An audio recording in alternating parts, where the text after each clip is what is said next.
Is swung on and hit in the air to right field deep. Is swung on and hit in the air to right field deep. And you can't forget about this one. Blaze Salter hits number 5, and the Newport Gulls retake the lead. This is the Newport Gulls pregame show, live from Cardines Field in Newport, Rhode Island. Gone! A grand slam! To left power, right tower power, and the Gulls walk off in the 15th inning! Coming up, interviews, stats, standings, lineups, and a whole lot more. Tomas steps to the back for one out, throws to first. It is in time, a double play. And that one is gone! Joe and Afner! A high drive, left field deep. Bolzano going back, looking up. This ball is a 2-run homer. P.J. Jones hits it out. Stay tuned. The pregame show begins now on the NECBL Broadcast Network. In his second season covering Newport Gulls baseball, here's play-by-play broadcaster Dave Peck.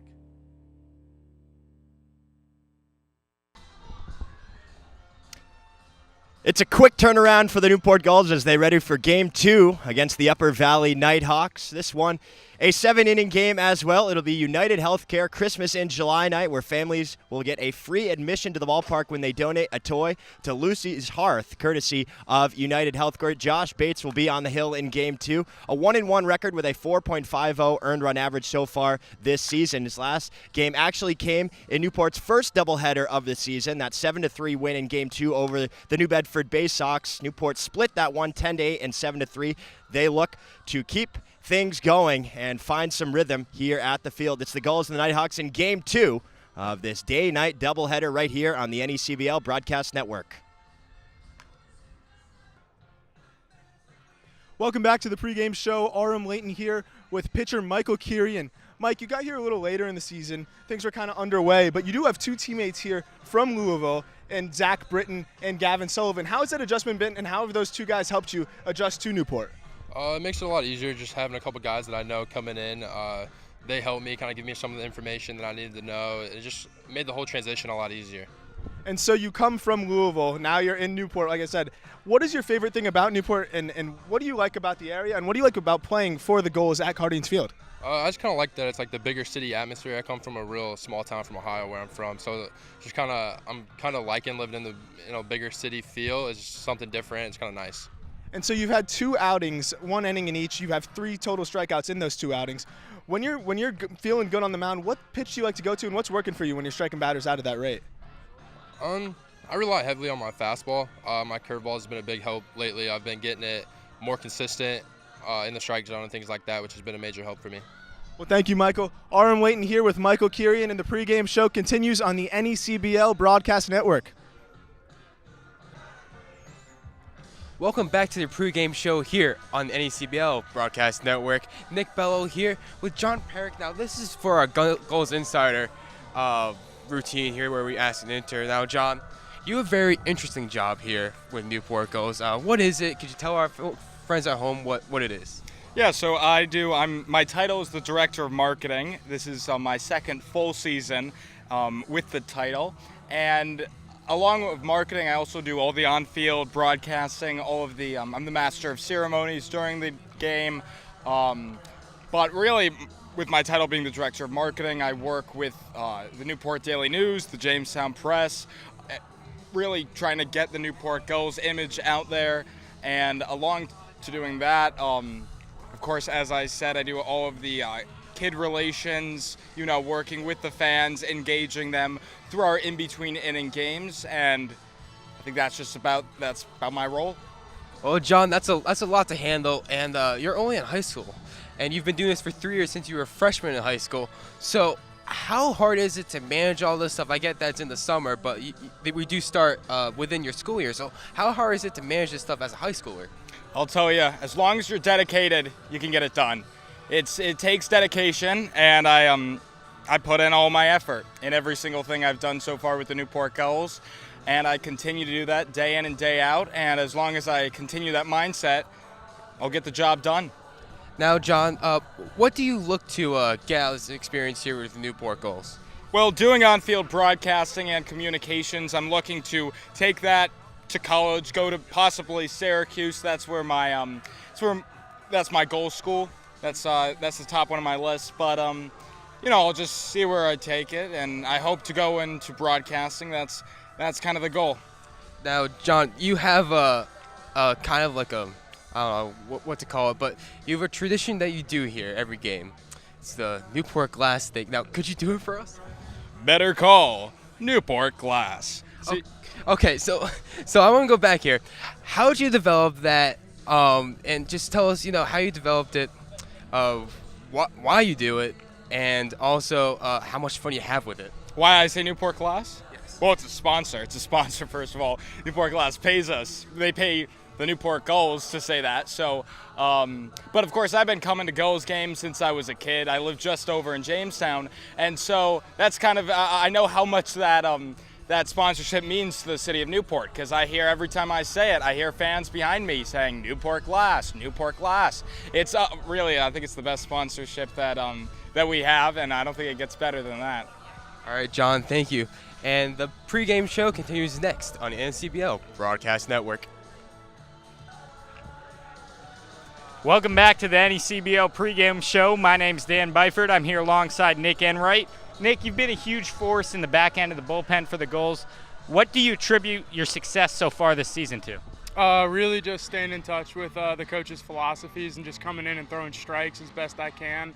And, it's great when you have a bunch of guys behind you who all support you. And, it's just a magical time out here, and we're all just trying to have as much fun as possible.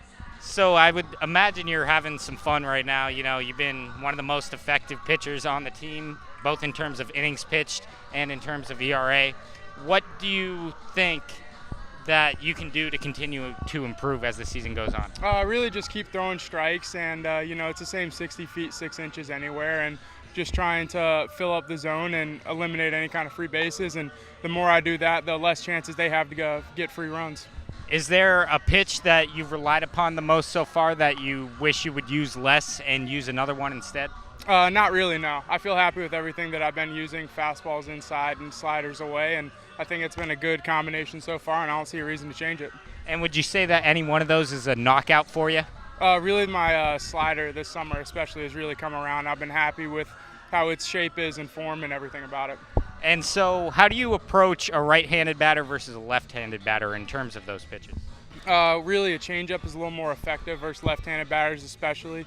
But, it's at the end of the day, it's just making sure I command both sides of the plate with my fastball, and then making sure when I expand down with the off-speed, and that's been working so far. All right, so do you think that you could see yourself continuing to pitch the amount of innings you've been pitching so far, or do you think there's going to be a decrease in that as you gear up for the playoffs so that you're fresh and ready? I mean, honestly, my arm's felt the best it has all summer right now, so I don't see a reason to slow down or anything like that. Just keep on throwing. All right, thanks a bunch, Nick. The NECBL pregame show continues next.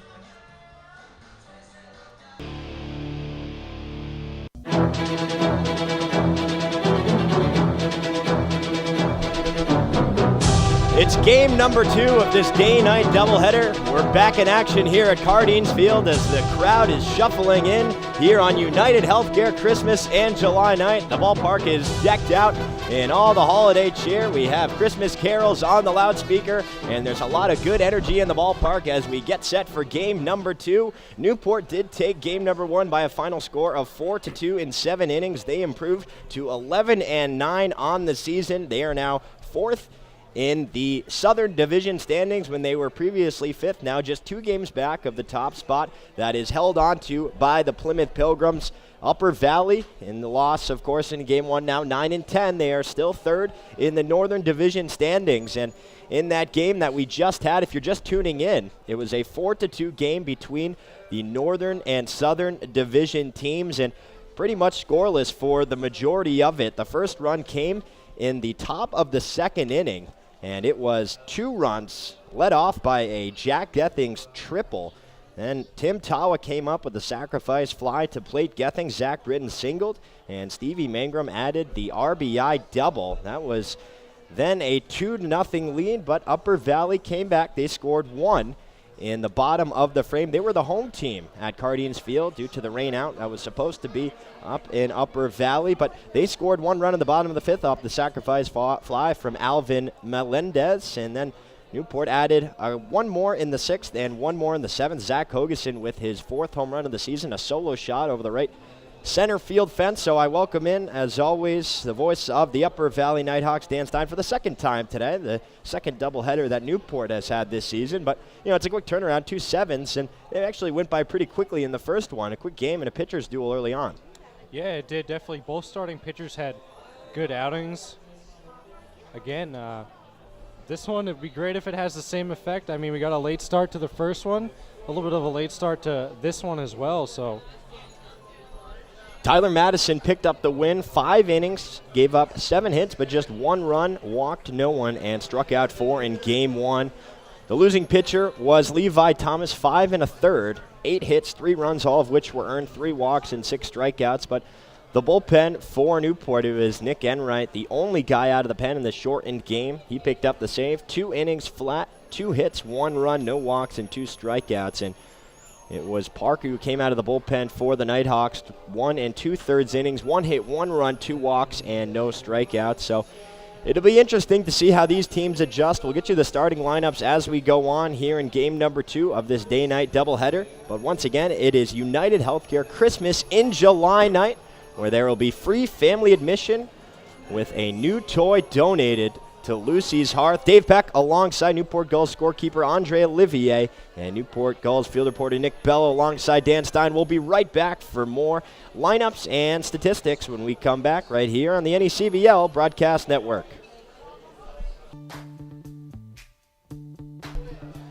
Welcome back to the ballpark. A quick turnaround between games 1 and 2. Field maintenance still happening on the field.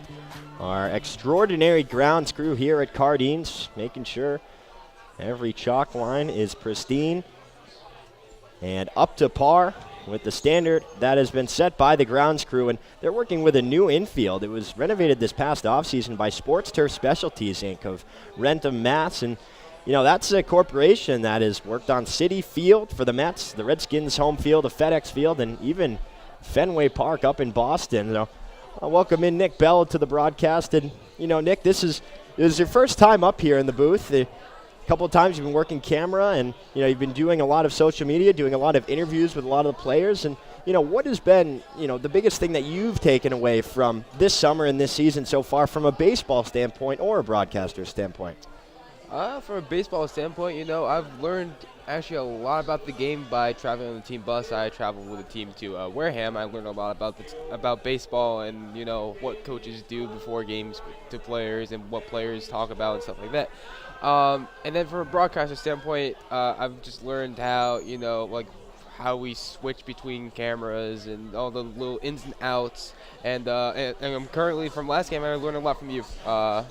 Listening to you talk. So there's so much that goes on, so much behind the scenes. Tom Lima, our producer, and Shannon Carlson, our producer as well, down there in the offices and the production room. And they just do so much. All the camera men and women that are helping us out here really make the broadcast possible. And up here in the booth, there's a lot going on. But if you like baseball, it's a lot of fun, and we should have a good game here for Game 2.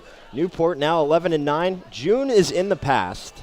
They finished June at 10-9, and on a 3-game losing streak. But they were able to flip the script a little bit and get this one. They've played a couple of close games in a row, but this was a good one to see, how they would respond against what was the 3rd-ranked pitching staff in the league. Yeah, I mean, it's the past couple of games, it was there for them. It was there for the taking. And it's nice to finally see them, really go out and get it for the first couple of innings. It was kind of like a defensive battle between the two teams, real pitching duel. But eventually Newport really broke away, and they continued to break away throughout the last couple of innings. And it was really nice to see. And, they're 11-9. Above 500, better than they were last year. Actually, last year they didn't win back-to-back games until July 9th against the Mystic Schooners in a doubleheader there. So this is good. Things are going the right direction. They would certainly like to get one more and improve to 12-9 on the season. We're going to take a quick break here as the field crew continues to get Cardines ready. You're listening and watching Newport Gulls baseball in this interdivisional matchup right here on the NECBL Broadcast Network.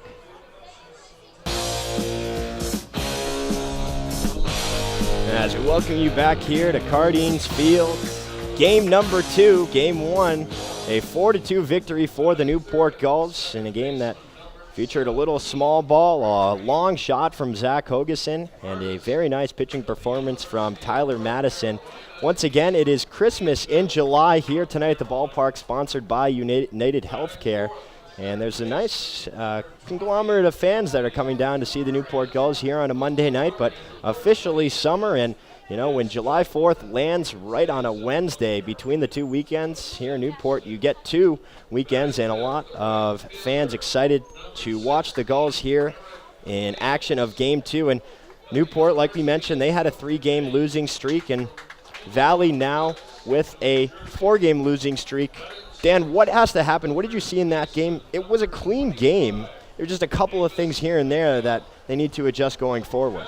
Yeah, not really much offense from both sides. You know, as I mentioned before, a couple plays that went in the Gulls' favor. You know, the overthrow at second base by Eddie Modica and then the homer by Hogerson, and that was the difference in Game 1. But the Nighthawks, again, their bats can't just get around and have a full game at the plate, and I think they need a full game of pitching and a full game at the plate to get a decent victory here. Again, 9-10, and they're under 500 for the first time since their inaugural season back in 2016.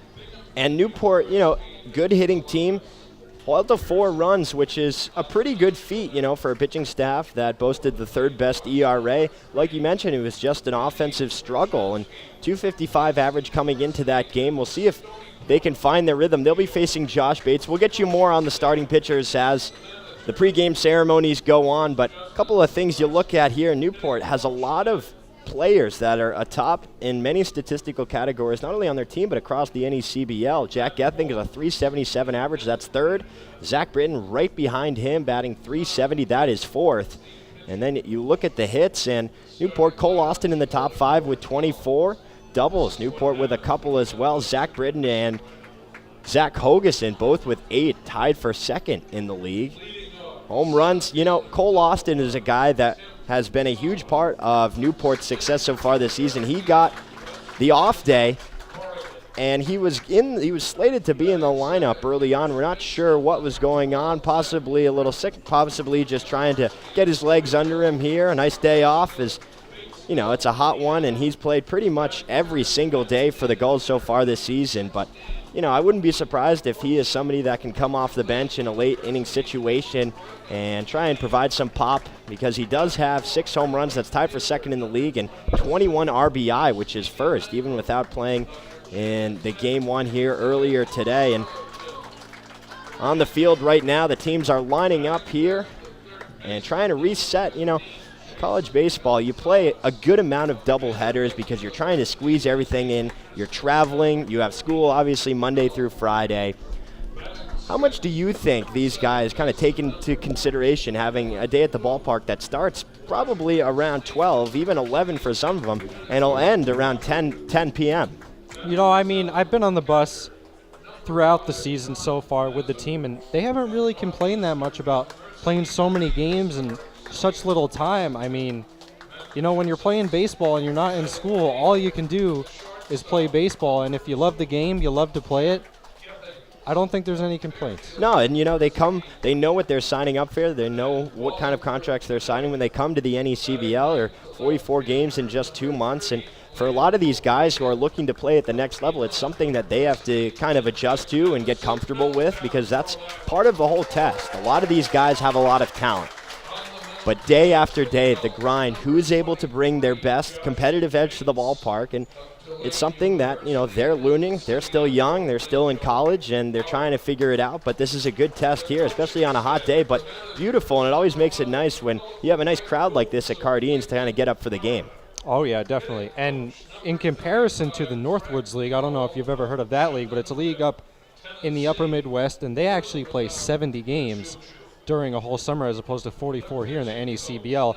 And I know a couple of players on the Nighthawks actually were in that league last summer, so they definitely know what it's like already. Yeah, I actually was talking to Dalton Reed and Stevie Mangrum. They both played for the Wisconsin Woodchucks in the Northwoods League last summer, and they had a little differing opinions about it. You know, obviously it's a lot of games, and I think the difference for them really was being in Wisconsin versus being in Rhode Island, Newport. Obviously, you have the sea. There might be a little bit more going on, but honestly, it might be a good thing for players if they go up to the Northwoods League. They're playing so many games. You don't really have time to do much else besides play baseball, and it's really such a good test to see, what they have and what their stamina is. We're going to send it down to the field for some pregame festivities with the Director of Baseball Operations, Mike Falcone. Again, it's United Healthcare Christmas in July, so there's a lot of Christmas spirit in the ballpark here tonight.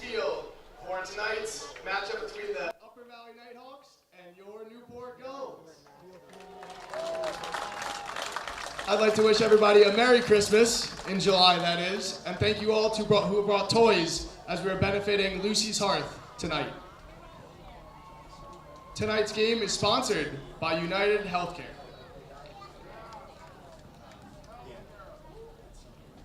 United Healthcare Community Plan is part of the United Healthcare family. They have been providing benefits and support to their members for more than 20 years in communities across the United States. United Healthcare has worked with Rhode Island Medicaid since 1994 and offer managed Medicaid health benefits and services to eligible members. United Healthcare is helping the Newport Gulls benefit Lucy's Hearth by asking fans to bring toys that will be donated to Lucy's Hearth. Lucy's Hearth provides a comprehensive programs and services to homeless families in a safe, supportive environment that promotes family health and stability and increases self-sufficiency in order to achieve permanent, affordable housing.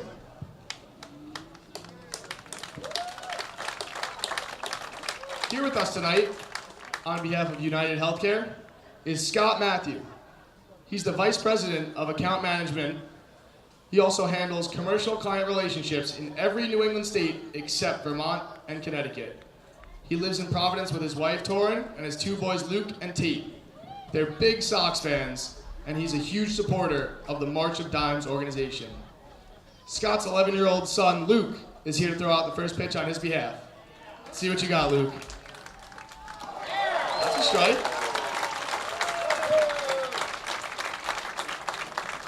Next up to throw out a first pitch, we have Jay Fernandez. He's the 9-year-old son of Jen Oliveira, an account manager at United Healthcare. Good job, Jay.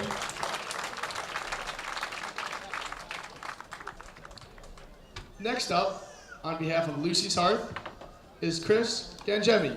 She's a case manager at Lucy's Hearth. Let's see what you got. Curveball. Now at this time, I'd like everybody to please rise and remove your caps as tonight's national anthem is performed by Rena Anthony.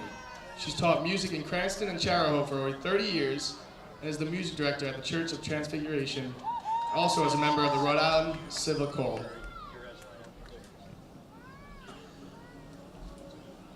Oh, say, can you see by the dawn's early light what so proudly we hailed at the twilight's last gleaming, whose broad stripes and bright stars through the perilous fight o'er the ramparts we watched were so gallantly streaming, and the rocket's red glare, the bombs bursting in air, gave proof through the night that our flag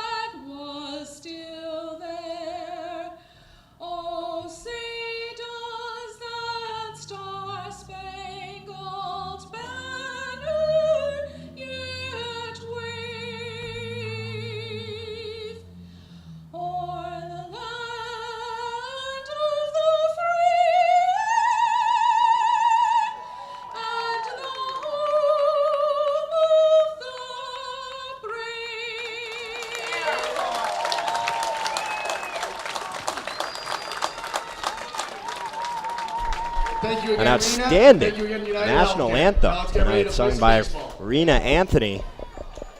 As the time has come for the Gulls and the Nighthawks to take the field.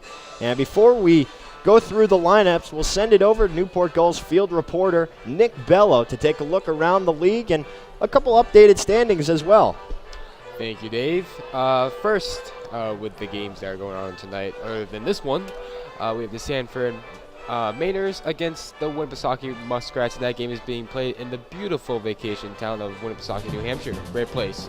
The Swamp Bats of Keene visit the Steeple Cats, and the Danbury Westerners are in Ocean State tonight as they play the Ocean State Waves. That game is not being played. It's being played not that far from down the room here in Newport. And of course, you have this game tonight against the Gulls and the Nighthawks. Updated standings from the league. Here we go. We got the Northern Division. The Valley Blue Sox are boasting a 14-5 record right now. The Valley Blue Sox are boasting a 14-5 record tonight. The Sanford Mainers have an 11-8 record. Upper Valley Nighthawks are sitting at 9-10 right now. Keene Swamp Bats 9-11. North Adams Steeple Cats 8-11. Vermont Mountaineers 6-14, and the Winnipesaukee Muskrats are sitting last place in the Northern Division at 4-14. The Plymouth Pilgrims of the Southern Division are leading the Southern Division with a 13-7 record. Mystic Schooners 12-9. Ocean State Waves 10-8.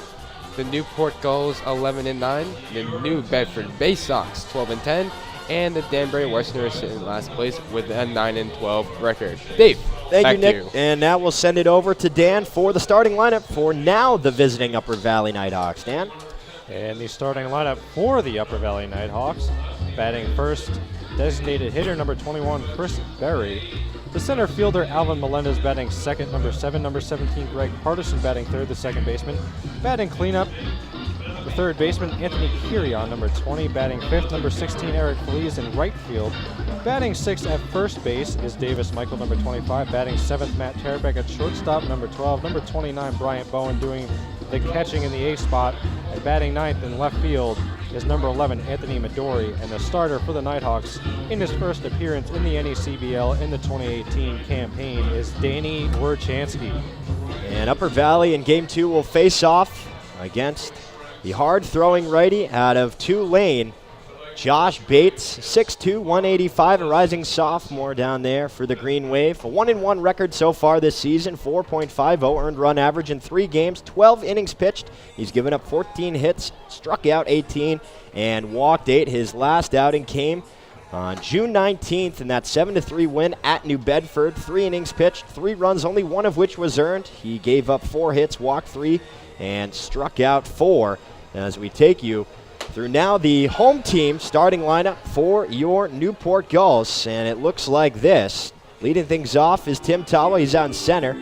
Zach Britton is at first base out of Louisville. He bats second. Cody Hosey in the 3-hole. The designated hitter now from Tulane, Stevie Mangrum in right field. He bats fourth. Gonzalez is at third. Dylan Plough bats sixth. At second. John Maz is now behind the plate batting seventh. Jack Gethings is the shortstop batting eighth. And Liam O'Regan is out in left field, rounding out this lineup for the Newport Gulls. As we are just about set here, Chris Berry digging in to face off against Bates for the first time. Bates working from the windup. Here's the first pitch, and it's a fastball taken outside for ball 1. We're underway here in Game 2. First pitch time, 6:52 p.m. on the East Coast in Newport, Rhode Island. 1-0 offering. Fastball misses low. Now 2 balls and no strikes. Berry reached base a couple of times in Game 1. He had a single, also a stolen base, was hit by a pitch, and 2 strikeouts. The 2-0. Fastball just a little outside, so 3 straight balls to start off the game here for Josh Bates. The umpires for Game 2, Brian Oberholzer is now behind the plate. First base is Charles Reddick. And Jesse West is at third. 3-0 pitch, fastball taken for strike 1. Your weather here in the city by the sea, 74 degrees. It's cooled off about 4 degrees since the start of Game 1. 7-mile-per-hour winds, 83% humidity. Here's the 3-1 offering. Line drive hit weakly up the middle and just out of the reach of Gethings at short. It bounces into center field, and it's a leadoff single there for Chris Berry. Berry kind of fisted that one. It sounded good off the bat, but kind of died a little in the air, and shortstop was able to attempt to dive at that one, but couldn't get there. So leadoff man is on for the Nighthawks, and that's kind of how it started in game one. It was Berry, but he was hit by a pitch, eventually stranded on third. You look back to that inning, bases loaded with nobody out, and Madison was able to work through it. Here's Alvin Melendez, who takes ball one on a fastball high. Melendez had a hit last game, also had an RBI. He was 1 for 2. It's trying not to get in that position. 1-0 pitch, swung on and missed for strike one. Melendez 320, no homers, 9 RBIs. If you're just joining us here for game two, field dimensions at Cardine, it's 315 down the left field line, 395 to dead center, and 285 down right field with a 28-foot fence all the way around. Here's the 1-1 offering. Breaking ball stays high for ball two. Had some late break to it, but by the time it was crossing the plate, it was up around the numbers. Newport still wearing their all whites. Gulls written across the chest in blue, outlined in orange. Upper Valley, navy blue tops, gray pants with the yellow stripes. Here's the 2-1 pitch. Another breaking ball. This one stays inside. Now 3-1. You know, Dave, it's my first time here, and I didn't know it was so short down the right field line, but I guess you can have that when you have such a high fence. A very unique ballpark, to say the least, here at Cardines Field. Definitely a lot of quirks. 3-1 lifted to the right side of the infield. First baseman Britton going towards the dugout, and he'll have some room and make the catch. Nice job there from Zach Britton. There's one gone in the first.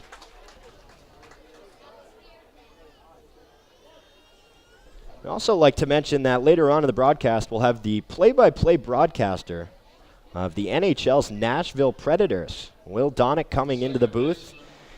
Formerly a pitcher, first baseman, and outfielder at Vanderbilt. He also was drafted by the Toronto Blue Jays and played in that organization for a number of years before picking up the microphone and turn into hockey. So excited to have him in the booth with us. Here's Greg Hardison. First pitch fastball in there for strike one on the outside corner. Still no score here in the top of the first inning. Berry led off with the single. Melendez popped out in foul territory to Britton at first. Bates from the stretch, 0-1, dribbler towards Bates. He gloves it, now goes to second, and the throw is wide right. So he did not realize that Berry was on first because he gloved it and then started to run to first like he was going to underhand it. By the time he realized it, he was a little flustered, and he missed the throw. Yeah, Bates looking a little off so far here today. Again, he gave up that leadoff hit to Berry, and another mistake there.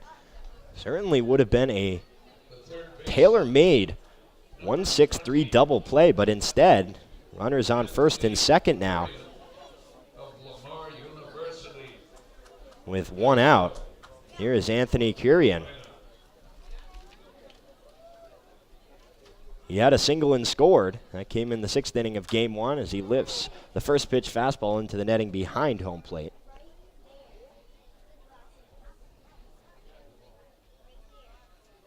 Newport batting .303 as a team. It went up 2 points after the 4-2 win in game one. But similar story here in the top of the first inning. Runners on first and second with one out. Here's the pitch, and it's a curveball that misses outside.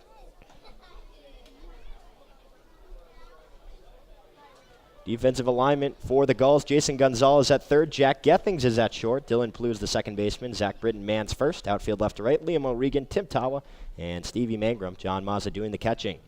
1-1 pitch, fastball high.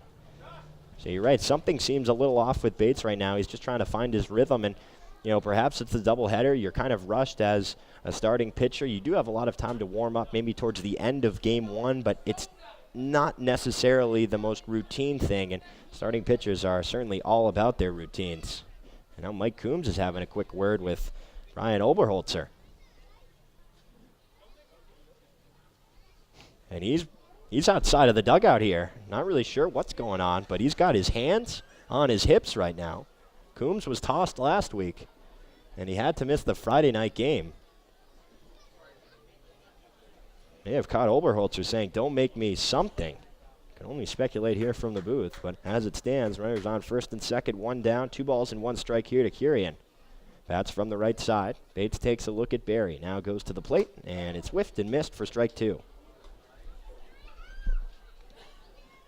We have Santa roaming around the ballpark here tonight. We have a packed stands at Cardines. Maximum capacity is around 3,000, and we're getting right close to that here at 6:53 or 6:59 on the East Coast, just south of the 7 o'clock hour. Here's the 2-2 pitch. That one line towards the second baseman. Plew catches it, steps on second for the inning-ending double play. Bates is able to work out of it and keep Upper Valley off the scoreboard. We'll head to the bottom of the first. Still no score right here on the NECBL Broadcast Network. As we welcome you back to the ballpark here, Danny Warchansky on the hill, the lefty for the Nighthawks. And Dan, what does his season, not necessarily NECBL, but in the spring look like? So at Pace University, he had an .071 ERA, and he was 5-1 in 6 starts and had 3 complete games. So definitely impressive the spring for Danny Warchansky, and he'll get his first appearance here in the NECBL. He's got a tough opponent in the first-ranked offense in the NECBL, Newport, scoring just 4 runs in Game 1, but they did pick up the win behind a nice pitching performance by Tyler Madison. As I welcome in, and I'm honored to welcome in, the voice, the face, you could argue, of the Nashville Predators, Will Donick. Will, formerly a baseball player, basketball player at Vanderbilt. You've played the game a long time, drafted by the Blue Jays. You played minor league baseball for a number of years. You have a lot of experience, and, you know, it's great to have you in the booth. It's great to have you in Newport. Well, it's great to be here. I've been to a number of Gulls games over the years. My father-in-law, mother-in-law, Gene and Mike Walsh, they live here. And so for the last several summers since they moved up here, we always try to catch a few Gulls games, so it's great to be in the booth with you. It's a beautiful day. Couldn't have picked a better one, and it's a packed crowd. As Tim Tawa digs into the right-hand batter's box, first pitch is lifted foul behind home plate as it gets into the grandstands down the left field line. It'll be Tawa, Britton, and Hosey due up here in the bottom of the first inning. Still no score, just past the 7 o'clock hour. About 75 degrees here in Newport, Rhode Island, so a lot has changed at Vanderbilt since you left. Tim Corbin was not there when you were playing, as that one misses just outside. Now 1 ball and 1 strike, and they have a new field, I understand. Yes, he took over in 2003, just a year or two after they built Hawkins Field, and it's just it's a palace. It's a great place to play. 1-1 hit deep to left field. Midori going back at the fence, and that one is off the top of the wall. He's having trouble playing it off the carom, finally gets it in, but it is a leadoff double for Tim Tawa. What a way to start for the Stanford Cardinal. Boy, he just hammered that pitch, and you'll see it up about halfway up that big, long fence that makes Cardine Field such a unique place to watch a game on a summer night. You got to really get it up in the air to get it out of here, but he hammered that pitch. Now, I understand you were a pitcher, a first baseman, and an outfielder. You did a little bit of everything while you were playing at Vanderbilt. Is that correct? I did a little bit of everything. I was probably more a primary pitcher my first 3 years. In my senior year, I only played baseball, and I played a little bit more in the field, more of the DH. Here's Zach Britton, lefty-lefty matchup. First pitch slider taken for strike 1. Now, if you were playing outfield here at Cardines, specifically center, how would you go about playing this triangle? It's got some Fenway feel to it, but it juts all the way back in, something that Fenway does not have. Certainly very tough as the 0-1 curveball misses low for ball 1. Well, it would certainly take some getting used to, I would think. It's probably better for me because it's not a real big park. I didn't have the biggest range roaming out there, but you certainly have to know your steps. You have to get a good feel for the park. I would think this would be a tough park to come in and play as the visitor. Britton batting .429 against lefties. Not afraid of the lefty-lefty matchup. Here's the 1-1 pitch. Breaking ball. That one lined into center, and it gets just past Hardison. Rolls into center field. Tawa is being waved around third. The throw is not going to be in time. It goes behind home plate, and Britton is able to advance on the throw. That will go down as a single, but an RBI one at that, and it's now 1-0. Newport strikes first. Well, Britton did a good job there waiting on that curveball. He took it right back up the middle. And a great jump at second base. I wasn't sure they were going to send him there, especially in the situation. A good throw might have made it close, but he got around those bases fast, and it was probably smart. Probably they should have cut that ball off, but he missed the cutoff. Well, that's the thing. You give up free base like that, you allow Britton to just swap places, and now you have Cody Hosey, a guy who's been one of your best hitters the entire season, due up here in the 3-hole as he takes a first pitch low and inside for ball 1. Shadows creeping across the infield now, about a third of the way between the batter and the pitcher here. Players obviously used to it, though. Here's the 1-0. That's lifted towards the backstop now. 1 ball and 1 strike. And Newport's not a team that's very aggressive, at least when the pitcher's coming from the set. They only have 8 stolen bases. They got 2 in game 1, but they have been aggressive in situations like that. And with a team that's hitting as well as they are, leading the league in doubles, second in home runs, do you find it necessary to kind of push the limit on the base paths? Well, that's something that gets talked about a lot in baseball circles, is how aggressive to be in this day and age where really they want you to launch the ball, they want you to hit those home runs. Sometimes it's a lost art to move runners and steal bases, especially if the percentages aren't with you. And in this park, as we know, you can hit a lot of home runs. Absolutely. 285 down the right field line as the 2-1 is lifted deep to left field. Midori going back, looking up, and this one is gone. A 2-run shot for Cody Hosey. And he gives Newport a 3-0 lead here in the bottom of the 4th inning. Newport not wasting any time, his 5th home run of the season. And that one was a moonshot towards the house over the left field fence, just as you said it.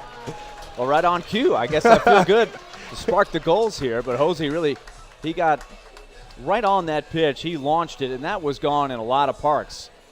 As we mentioned, you got to really lift the ball to get it out of this field with the high fences. But that was well beyond the fence right here. You see it. He knows as soon as he hits it. Had a little bat flip there for a little style points. Oh, yeah. He knows he's on camera here. 6 cameras at the field as Mangrum swings and misses on the first pitch fastball. Do you think you bat it from the left side? Would you say you'd be able to hit it out down the right field line, 285 with a 28-foot fence? With the wood, I am not sure at age 47. I was talking to my 12-year-old son who loves to get out and swing the stick, but I was not a home run hitter, so I'm not sure if I have the right swing for this part. 1-1 pitch, curveball taken for strike 2. But I could be pretty embarrassed if I couldn't go deep on 285. Well, that's a big fence there. I mean, it's that high for a reason. There are houses right behind it as Werchansky spikes that curveball 57 feet. Now, it looks like Fenway used to look in the late 70s with the big screen there before they put the monster seats in there. And so you do have to just clear the fence and not the netting, right? The netting is already a home run, okay. Yes. 2-2 offering, inside-out swing, ground ball towards the second baseman, Hardison. Scoops it up, fires it to first for out number 1, but it took a lot for Upper Valley to get that one. Gonzalez now up, and fellow Commodore here. Yes. Now, did you guys, when you played, did you have the cleats that looked as good as those? The black with the gold Nike swoosh and the little gold glamour on the heel as well? No, they definitely have a little bling to their uniform, and he's bringing a little gold up here to Newport. I like to see it. First pitch, fastball taken just low for ball 1. Gonzalez, a newcomer here. He came late. Vanderbilt making the Super Regionals, ended up losing to Mississippi State. He's just got 1 hit and 5 at-bats so far this season. He does have an RBI, though. Looking to kind of restart this bottom of the first inning as the 1-0 is taken for ball 2, but, had Bowen caught that, it may have caught the outside corner. Gonzalez played a lot as a true freshman for a very young Vanderbilt team that I think is going to have a chance to be a national contender the next couple of years because of players like him. So this will be a fun guy to watch this summer. 2-0 pitch, way outside for ball 3. There's also Jake Eder from Vanderbilt. He pitched in Saturday night's game against the Mystic Schooners. 5 innings, 2 hits, no runs, and 8 strikeouts. He was very sharp. Newport ended up losing the game 2-0. As the 3-0 is just in there on the high and outside corner for strike 1. But they ran into Kumar Nambiar, who now holds on to his 0.39 ERA in over 20 innings pitched from Yale. And that is not easy to do in this league. 3-1 chases upstairs. Now a full count here to the Vanderbilt Commodore Gonzalez. Well, he's got a lot of power, and I think that's something he's going to be working on, is putting the ball in play, cutting down his strikeout rate, working on his defense. But you look at this guy in a couple years, he's got the build of a guy who can play at the next level. 3-2 pitch hit on the ground left side. Kirion can't get to it as it bounces all the way into left field. That will go down as a one-out single for Gonzalez, his second hit of the season. And trying to restart this Newport lineup in the bottom of the first. Already 3-0 Newport on top. Tawa led off with the double, Britton with the RBI single, and Cody Hosey with the 2-run home run deep over the left field fence. And that's got to be one of the best spots in the house as well. That deck there goes right up against the wall. I'm surprised that nobody's out there right now. Maybe they're at the field trying to get some free admission, donate a toy, and catch the festivities here on 4th of July night, as that one runs inside on Plew, and he takes his base. Well, Gonzalez hit the 3-2 changeup, just snuck it through the hole there. A pretty good pitch. And then he came back, and against the left, he just ran that one up and in. And as you can see, no doubter. They try to crack down sometimes at the college level of leaning into the pitch and not making any attempt to get out of there, which I kind of like. Yeah, you don't want them to. Pitcher, yeah, right? because you're taught to stand in, but as a pitcher, if guys are now taught to crowd the plate as much as possible, and they got all the armor, their elbows basically hanging off the inside corner. As Mazza takes a first pitch curveball for strike one. Yeah, you'll see umpires from time to time. They'll stick out their finger and they'll just say, "Nuh-uh, right here. You're staying right here." I wish they had that when I was pitching. Certainly can, alter the statistics through the years if you're going to compare them era to era. 2 on, 1 out. Here's the 0-1 pitch. That one's taken for strike two. Mazza thought about swinging but didn't go around. Was in there regardless. That's a good breaking ball there. That was the best breaking ball he's thrown this inning. Trying to work out of it. Bates was able to do it, and he got Kirion to line into that L4 unassisted double play. As Mazza chases the 0-2 curveball in the dirt, and he is put down for out number 2. First strikeout of the ball game for Werchansky. So you played minor league baseball. Toronto, you played in the New York Penn League for a little bit. Is broadcasting, specifically hockey, is that something that you knew you wanted to do? Did it take a little bit of adjustment? Did it take missing athletics to kind of get you to stay into it, or was that something that you knew when you were 5 years old? I definitely knew that I wanted to pursue something in sports. I wanted to play as long as I could, obviously. First pitch to Gethings is a breaking ball taken for strike one. But as you know, we all hit that spot where we're not invited back. Right. or we choose to step away. Right. But if we love sports, that was something I was either going to maybe want to get into coaching or get behind the mic. And I was fortunate to get some good opportunities. 0-1 pitch, another breaking ball. This one misses low for ball one. So 1-1 here to Jack Gethings. Playing shortstop today, usually the second baseman, but Cole Austin was a late scratch. He was originally in the lineup for game one. Mike Coombs making an adjustment, putting Plew at second, Gethings on short. And in game one, he had a single and a triple, and a run scored. 2 for 3 evening. We're going to keep things going as the 1-1 is lifted towards the left side. Third baseman having trouble. It'd be the left fielder Midori coming in and reaching up to make the catch, but Newport is able to get 3 runs, 4 hits. They leave 2 runners on base and lead it 3-0 as we head to the top of the second inning right here on the NECBL Broadcast Network. As we head to the top of the second inning, Newport on top 3-0. It'll be Feliz, Michael, and Tarabek due up to face Josh Bates. Feliz batting from the right side, facing Bates for the first time today, and he calls timeout. Dave Peck alongside Newport Gulls scorekeeper Andre Olivier, the voice of the Upper Valley Nighthawks, Dan Stein, and the voice of the Nashville Predators, Will Donick. Excited to have him here in the booth. First pitch to Feliz is waved and missed for strike one. A good change up there by Bates. And he, of course, hails from Orlando, Florida. That's where I went to high school, right outside of Orlando, very close to where he went to high school at Bishop Moore. Here's the 0-1 offering. It's a fastball taken low and outside for ball one.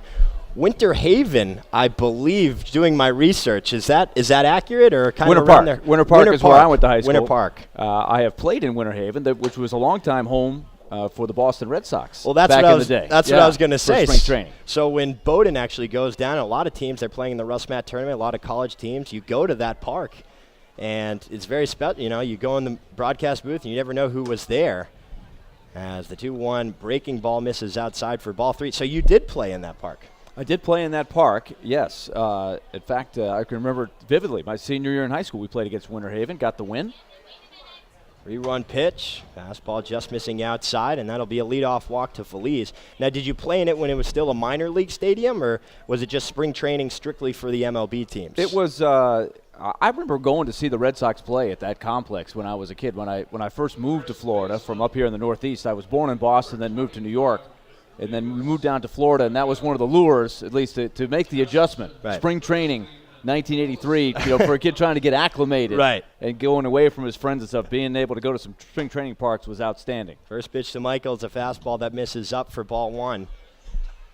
So Boston, New York. Now, where does that put you? Miami? Mets fan. Definitely. Atlanta? Hardcore Mets fan. Mets for sure. fan. Yeah. Okay. 1-0 pitch. That one's taken for strike 1. Nice off-speed pitch. Only New York team that I really stayed connected to Okay. after I left. Now, did you follow hockey a lot before the Predators? The Miracle on Ice would have been, in the Islanders winning 4 straight. That would have happened while I was a kid. 1-1, lifted high and deep to right center field. Tawa going back towards the triangle, looking up, and that one is gone. 2-run shot. Davis Michael cutting the lead. Now 3-2, Newport on top. And this is an Upper Valley team that came in with only 8 home runs on the season, last in the NECBL. They now have their 9th. And just fighting right back into this one. Well, I think that was an off-speed pitch, maybe a changeup, and Michael, you could tell with the crack of the bat right there. He got it right on the sweet spot, lifted it. And again, this park is a good hitter's park, but I don't think he needed much help. No, I don't think it would have mattered. It juts into about 315 there in right center, but it probably could have cleared the 395 as Matt Tarabek takes ball 1 high.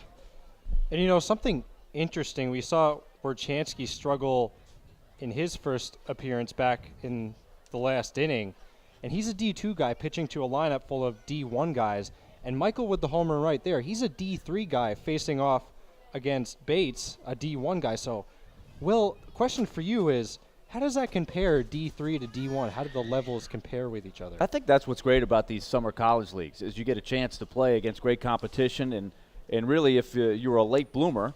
1-0 pitch, fastball high for ball 2. Or if you just weren't a guy that was recruited very, very much, you get a chance to play against guys, and a lot of things even out over the course of a 3 or 4 year college career. And honestly, you can kind of rise up to the level of competition that you're playing with. That one's taken for strike 1 in the outside corner. Newport has Wesleyan University's Mike McCaffrey, and he's looked solid his past couple of outings, playing in the NESCAC Division III. Led the NESCAC in strikeouts this past year. Swing and a miss from Tarabek to even things up at 2-2. But you can also play with a chip on your shoulder. No question. I do think the guys from D3 really get excited to show that they can compete. I watch a lot of youth baseball, too, in the Nashville area, and there's a lot of stuff that goes on. Break even offering curveball. This one roped to left field, but O'Regan is there to make the catch for out number 1 here in the second. What happens a lot is the top-level Division I teams will identify kids in the 9th or 10th grade, and sometimes they're committed by the end of their sophomore season in high school. But there's a whole other level of players that maybe get passed over on that initial run, but by the time they're a junior or a senior, they're very capable of playing college ball, and sometimes they slip through the cracks, and that's where some of the lower-level D1, D2, D3 teams can really get some good players. First pitch to Bowen is a fastball taken for strike 1 and low and outside corner.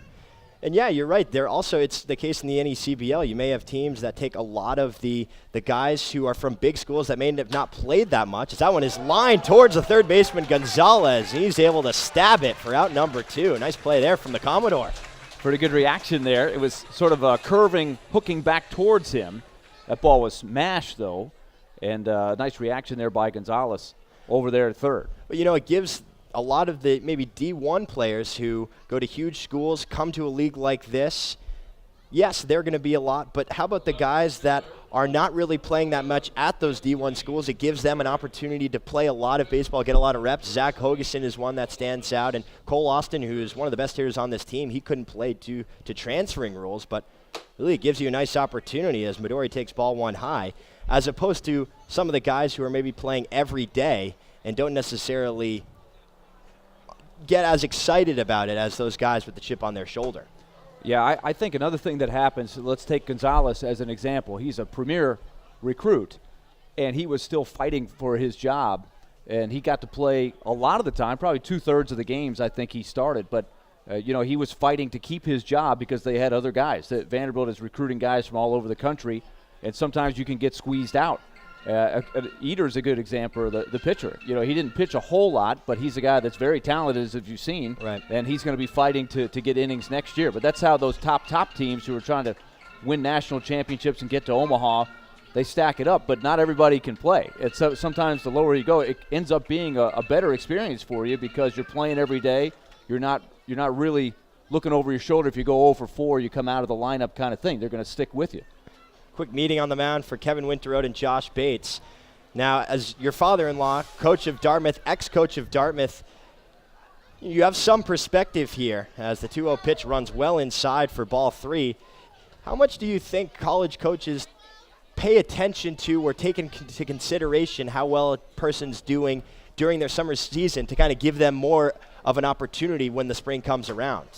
I think it's important. I think developing is so crucial. I think each year that you're in the college game, you have to get better because, obviously college coaches are looking for the next wave. They're always trying to bring in good kids every year.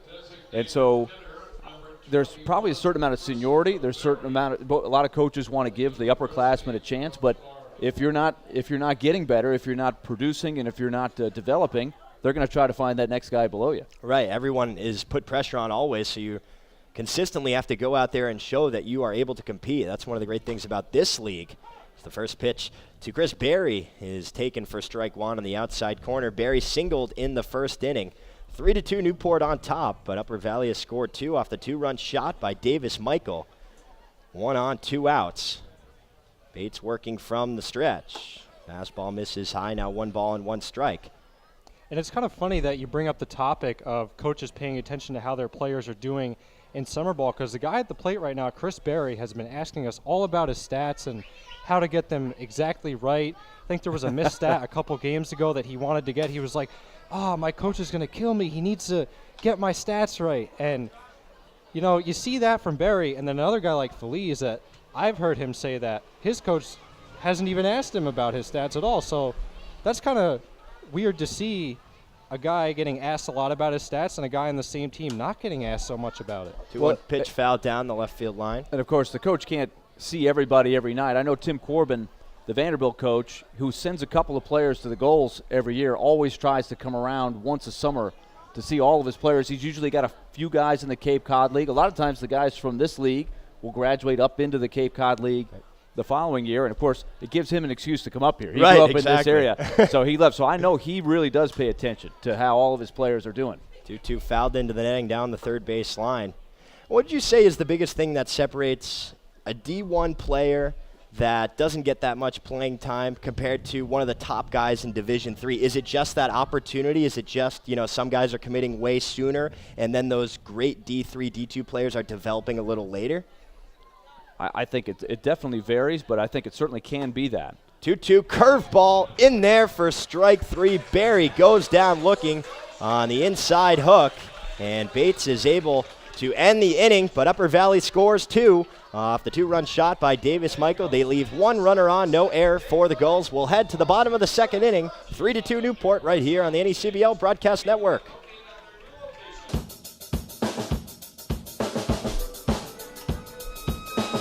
As we welcome you back here to historic Cardines Field, Dave Peck alongside Dan Stein and the voice of the Nashville Predators, Will Donick, here inside the broadcast booth. Game 2 between the Nighthawks and the Gulls. Newport won the first one by a score of 4-2. Tyler Madison picked up the win. Now on top 3-2. We've seen a couple of long balls already in this game, and we have a pitching change here, but not necessarily for performance. Yeah, coming into this game, manager Jason Safarski told me that Danny Warchansky was going to have a 30-pitch limit tonight, his first start of the NECBL season. So they're going to limit him tonight. And, even more so that he struggled in the first inning. But he gives way to Ty Adcock, who has a 4.05 ERA in 7 games, all in relief. 6 2/3 innings pitched, 8 strikeouts, 8 walks, and 5 hits. In his last outing, at Plymouth the other night in a 7-4 loss. He pitched 1 inning and gave up 2 hits with a walk and a strikeout. And he can throw some heat. He's been gunned at Elon at 97. Elon versus Elon here as Liam O'Regan digs in and swings at the first pitch, fouled into the netting down the first base line for strike 1. So these are college teammates going head-to-head here? Going head-to-head. How about this? We do see that a lot. Also, we do see sometimes that college coaches go against their own players. As this pitch will come in, I'll let you get this one. Adcock comes to the set, sets the glove at the belt, leg kick. Here's the 0-1. Breaking ball swung over for strike 2. Ooh, that was an exploding slider right there. Yeah, so finishing my thought here, our pitching coach, Tom Hudon, the starter for the Blue Sox the other day, is actually from Merrimack. Tom Hudon is the pitching coach at Merrimack, and they scratched him just before the game. 0-2 pitch, another breaking ball. That one fought off down the third base line. Count remains 0-2. So I guess the Blue Sox thinking that, oh, man, they must have a great scout on this guy because he does share a pitching coach with the Nighthawks, and they scratched him from the start there. It's a Belichick-esque move. You pick up James Harrison as soon as he's released. I don't know if that did anything. The teams know each other quite well. Adcock from the stretch with nobody on. 0-2 pitch. Swung on and missed for strike 3. First K of the ball game for Adcock, and there's one gone in the second. Well, that fastball was as advertised right there. He just blew it right by him, set it up with a couple of good breaking balls, and then just peppered the outside corner with the heat. And O'Regan is a guy who definitely struggles hitting the off-speed. That's his 9th strikeout of the season, but a lot of them, especially against the Ocean State Waves, a couple of times they're just able to mess with his tempo and keep him off balance. Nice put-away pitch there from Adcock. Here is Tim Tawa. Led off the game with a double. Back in the first inning as he takes a first pitch low and outside for ball 1. And Adcock is also a guy that at Elon hits and pitches. So how often do we see that at the college level? How often do we see a baseball and basketball player as the 1-0 pitch misses just low, now 2-0? It is less and less. For guys that get a chance, and this is maybe another thing that you have the opportunity to do in Division III or Division II that is harder and harder to do at the major college level because there are so many good players and they do want you to specialize. And Tim Tawa is a guy who was the Gatorade Player of the Year in football for 3 years. As that one misses just outside, now 3-0. He was the Gatorade Player of the Year in Oregon in baseball just in 2017, but he was one of the best athletes in the country out of West Lynn High School. Quarterback there. And he had to make the decision to play baseball.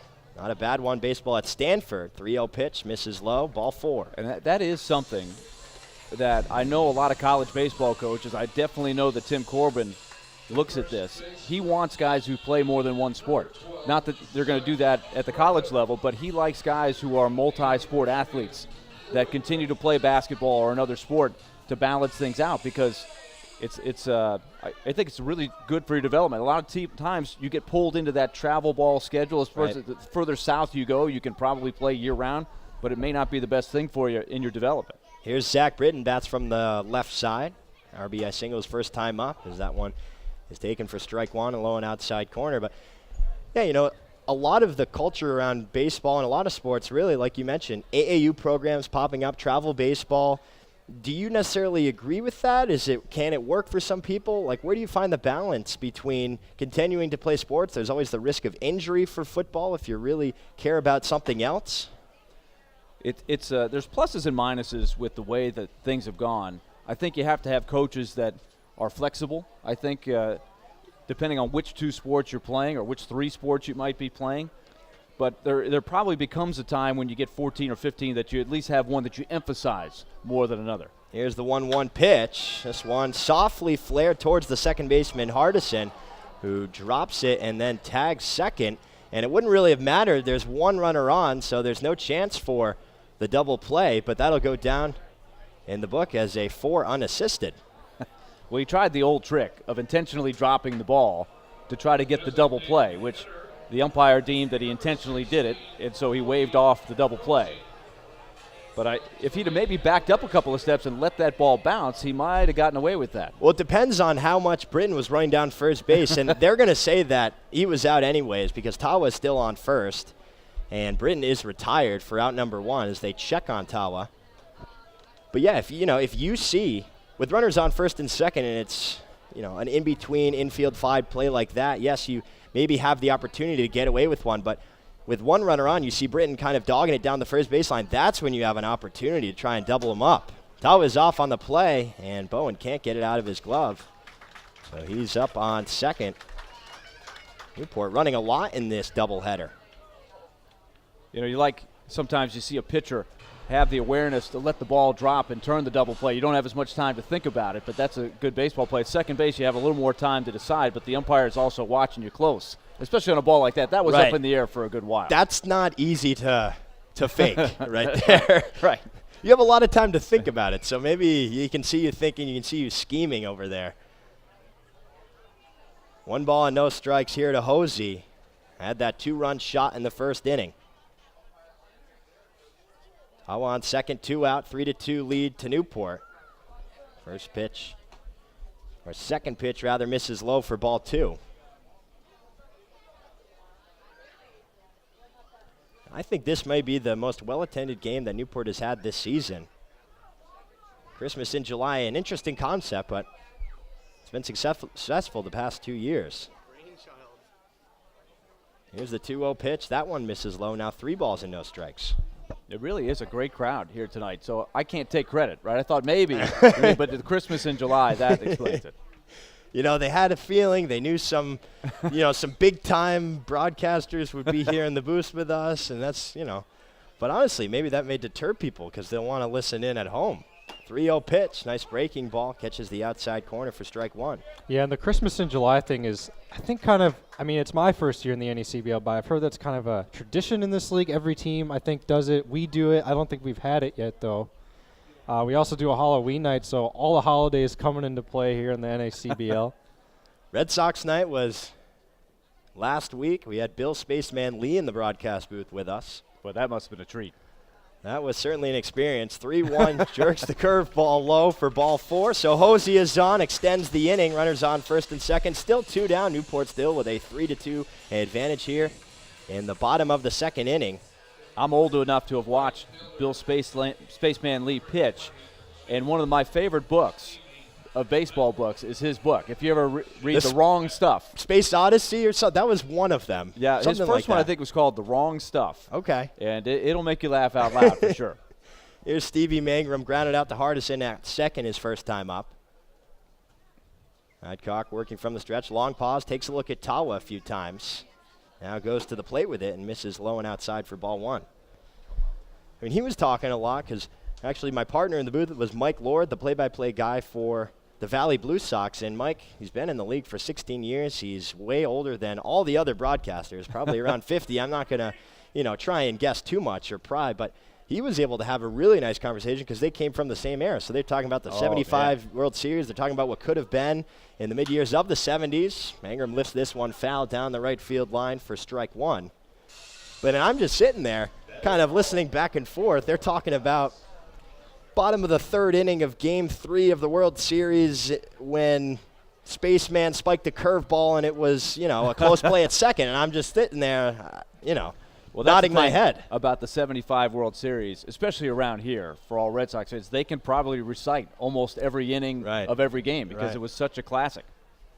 You had the Carlton Fisk home run. Made its appearance in Goodwill Hunting, even in pop culture. 1-1 curveball. This one inside-out swing, lined into the right center gap. It'll get all the way to the fence. Coming around to score is Tawa. Stevie Mangrum trying to make it a double. He will as the throw gets all the way behind Kirian at third. Now Hosey scoring from third, and 2 runs are across. Newport now leads it 5-2.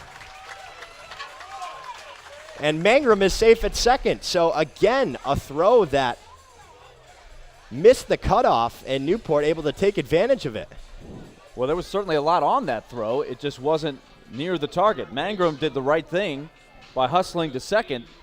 That's a double all the way for sure, although in this park you really have to have some wheels, but the throw misses the cutoff man by a good distance. Even though there's not a whole lot of foul territory down the third base line, the runner scored easily. And really fortunate, actually. I mean, ended up not being fortunate, but they had a chance with the throw because the fence juts way in here at Cardine. So Melendez could field it relatively quickly First pitch to Gonzalez is in there for strike one. You also take advantage of the fact that the pitcher correctly is backing up home plate in anticipation maybe of a play at home.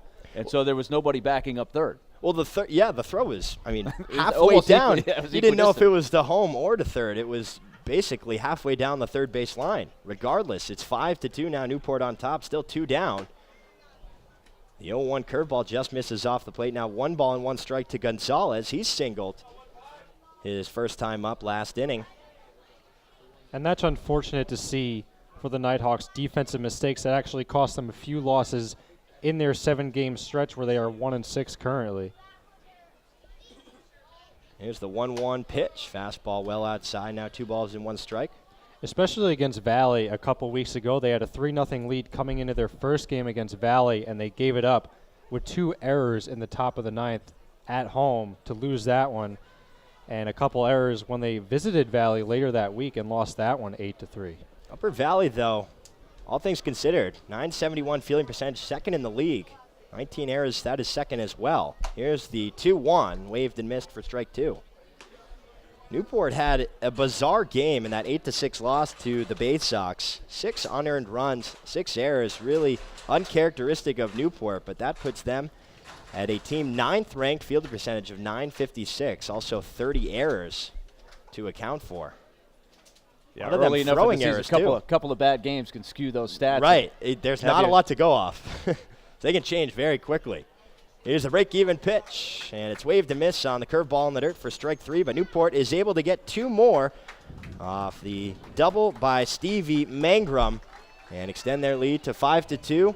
Will, thank you so much for coming in. I'll let you enjoy the rest of the game with your son. So happy to have you in Newport, and so glad you could come on the broadcast with us. It was really special. Well, it has really been a blast. I love getting there and calling some baseball. It's really near and dear to my heart. Very different than calling a hockey game where you have a chance to maybe have a conversation during the game. That does not happen. Yeah, a little faster pace. Well, baseball is where you start. You were doing Vanderbilt baseball for a little bit. I did. I got a chance to do some Vanderbilt games after I graduated. I actually unofficially did a few in the dugout when I was playing and not in the lineup. So I do love calling baseball, but it's been a pleasure hanging with you guys. Enjoy the rest of the game. Yeah, thank you so much. Take care. Right. Newport on top 5-2 as we head to the top of the 3rd inning right here on the NECBL Broadcast Network.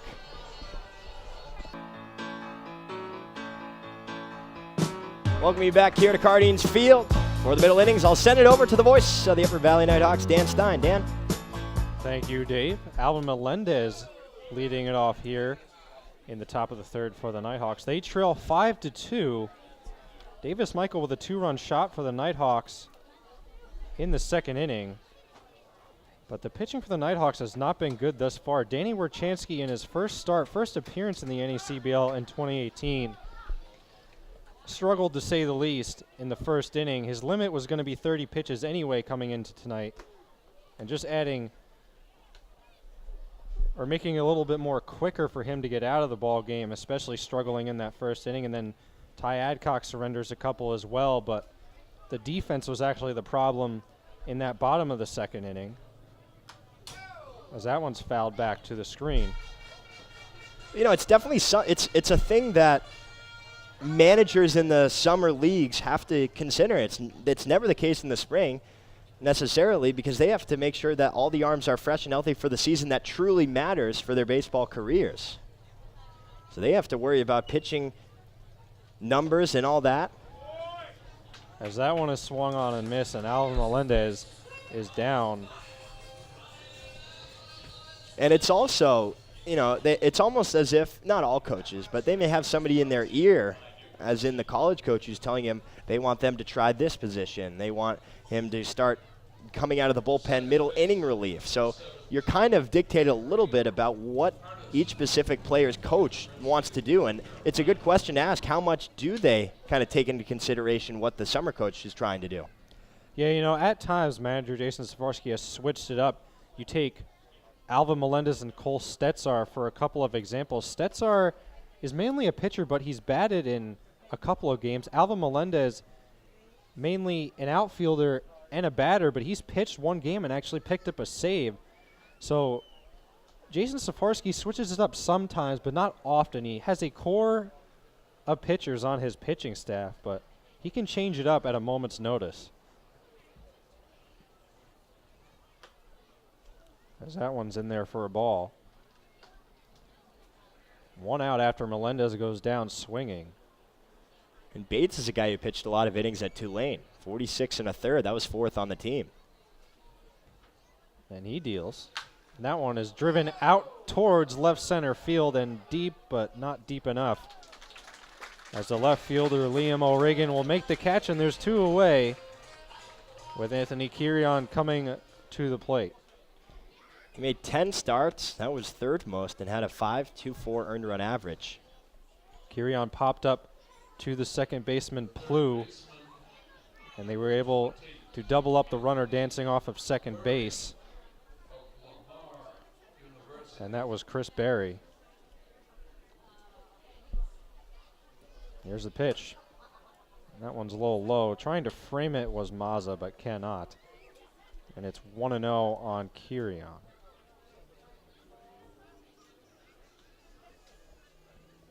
Here's the pitch. Swung on and missed. A good cut from Anthony Kirion, but he can't connect. It's 1-1. Yeah, just chased the high heater. Now he's changed the eye level of Kirion. See if he wants to come up with maybe a low and outside breaking ball. They'll kick and deal. That one's a little off speed and in the inside part of the plate for a strike. So 1-2. Kirion is down in the count. And not a good spot for Kirion as he struggled down in the count. Again, he struck out 14 times in the last 31 at-bats as he chops that one slowly foul. Well, now Bates has got Kirion on his front foot. He was fighting off that curveball. It was going to end up outside, but he reached all the way around it, dribbled it down the third baseline. So if he wants to gas him up here. 1-2, 2 outs, 5-2 goals. Here's the pitch from Bates, and that is weakly grounded to Bates. He'll pick it up onto first. And a 1-2-3 inning worked by Bates, and we will head to the bottom of the third. It's 5-2 goals here in Game 2 of this doubleheader on the NECBL Broadcast Network. And we're back here on the NECBL Network. I'm Dan Stein alongside Dave Peck and also Nick Bello, who will give us some out-of-town scores. Nick? Thank you, Dan. In the bottom of the fourth right now, we have Sanford leading Winnipesaukee 3-1. That game is being played in the beautiful town of Winnipesaukee. Top fourth, Ocean State leads Danbury. That game is being played not that far down the road here. From here in Newport. And top third, Keene with a 6-0 lead over North Adams. And that's it, Dan. Back to you. Thank you, Nick. And the new pitcher now in the ball game is Jordy Allard for the Nighthawks. He has a .90 ERA in 7 games, 2 starts, 10 innings pitched, 15 strikeouts. Not a lot of walks, 3 walks, and 6 hits allowed. In his last appearance at Plymouth, he did not do so well as he gave up a grand slam to Tyler Wyatt of the Pilgrims, and that would open up the game for the Pilgrims. He only pitched a third of an inning.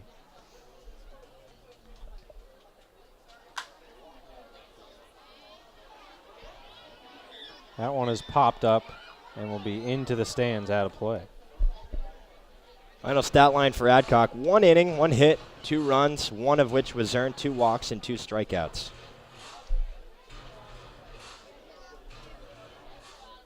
Hosey scoring on the error. The RBI did not count for Mangrum. He did play Tawa.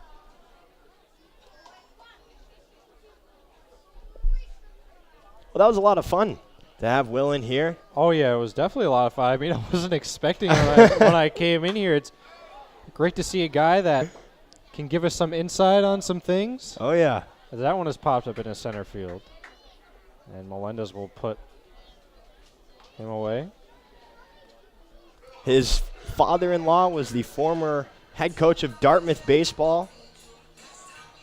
Now lives here in Newport, and met him. He was actually warming up, his father-in-law was, to throw some batting practice at a high school reunion, and that's actually how I met him. Started throwing with him, and I'll tell you, he's still got it. So that one is chopped over Allard onto the second baseman, Hardison, for out number 2. I mean, lefty, he's got some arm side run. He's got a nice breaking ball. Played at St. A's. And it's cool to see and to have a Vanderbilt guy that, can talk a little bit about the program before Corbin and, how it's kind of changed. Vanderbilt, obviously, one of the powerhouses in all of college baseball here, but it wasn't always like that, he said. That one's in there from Allard for a strike. And yeah, Vanderbilt talent all over the field today. I mean, a couple guys on the goals and one guy on the Nighthawks, and A.J. Franklin. He actually battled some injury so far in his career at Vanderbilt. Only made 3 appearances in the spring at Vanderbilt, but another Vanderbilt product in A.J. Franklin. That one is chopped on the ground to Tarabek. He'll scoop it up onto first. And a 1-2-3 inning work by Jordy Allard coming in relief of Ty Adcock. And the score remains 5-2 Newport. You're watching the Nighthawk and Gulls broadcast on the NECBL Broadcast Network.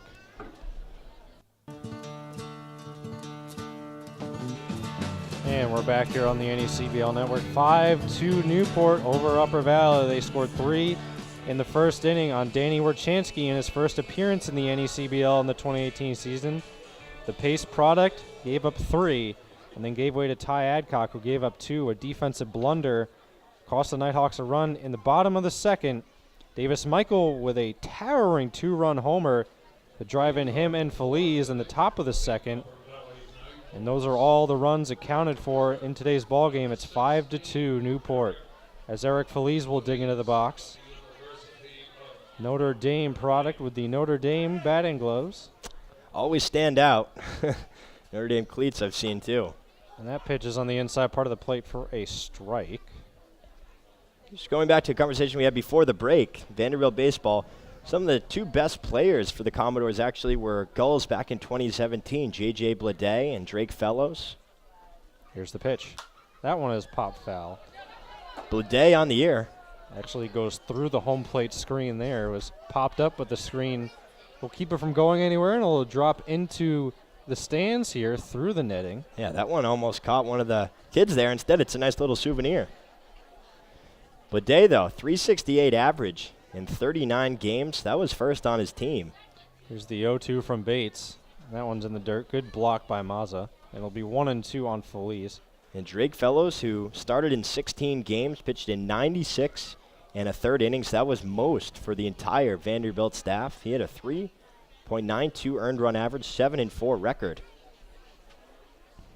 He had a short stint with Newport. It was cut short a little bit, nursing a little arm soreness last summer.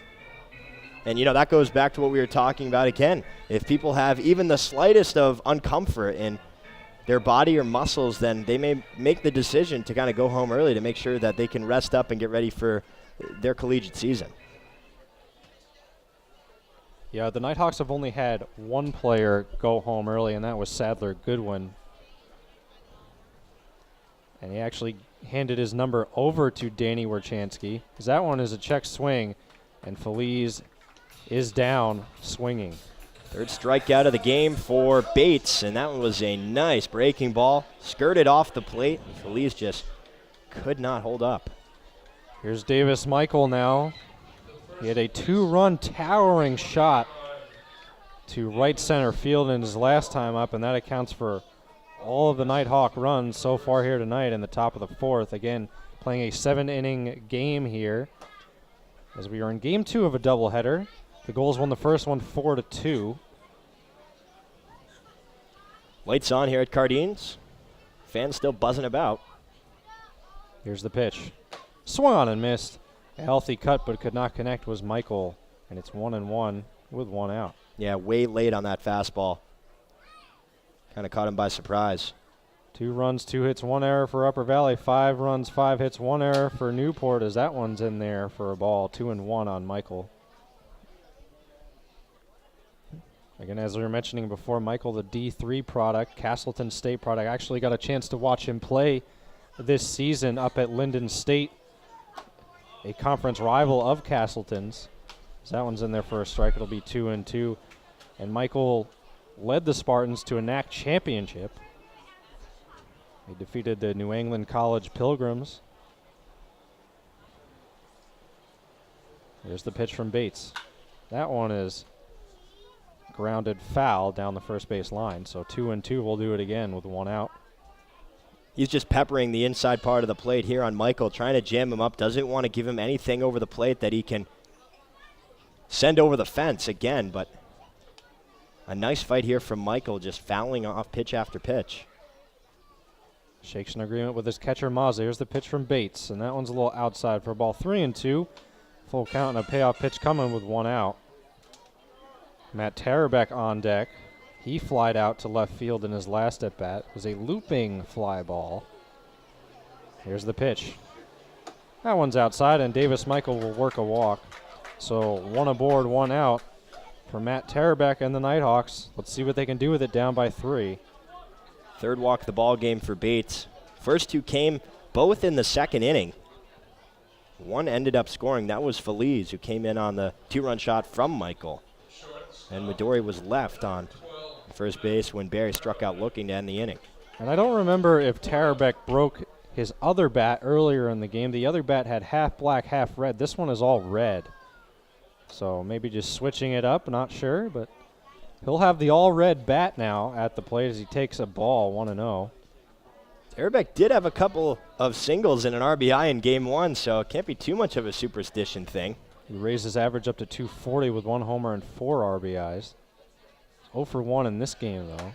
And a good cut, but cannot connect, was Tarabek, and it's 1-1. In previous years, Newport had dream bats that were all orange. They had bats that were all blue as well. Remember, Ty Duvall out of Vanderbilt always used that all blue bat, as did J.J. Blade. But they don't have it anymore. Here's the pitch. That one's right back to us as I flinch there. It's a natural reaction, I guess. Always get it, it's, you can't blame anyone for doing it, because if you're not doing it, then what does that say? You're just ready to wet. You're like a happy. I have the reflexes. I'm awake back here. You're a Happy Gilmore who's just willing to take it. I don't know. At least it's not like Winnipesaukee, though. I'm not sure if you are aware of that, but balls always go into the press box there, as the windows of the press box are actually above the backstop. And that's a strikeout of Tarabek right there, so 2 down. 4th strikeout on a really nice breaking ball once again. This time he gets Tarabek looking. I have not been to Winnipesaukee. Our game against the Muskrats is on July 26th, though, towards the end of the season.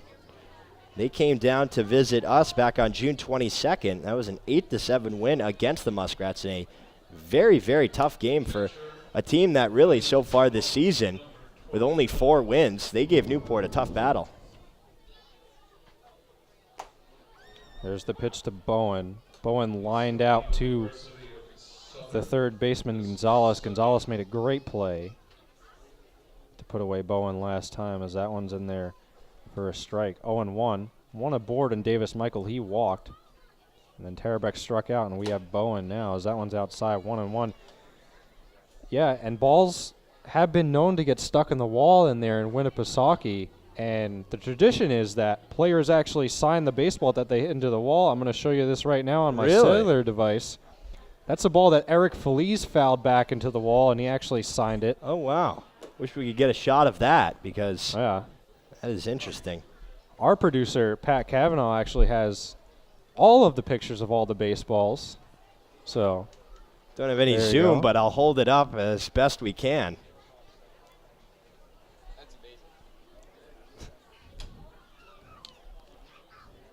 Yeah, there were actually 2 the last time we played in Winnipesaukee, and that was apparently the first time this season that the balls have been hit into the press box. So it had to happen sooner or later, and it happened when I was there.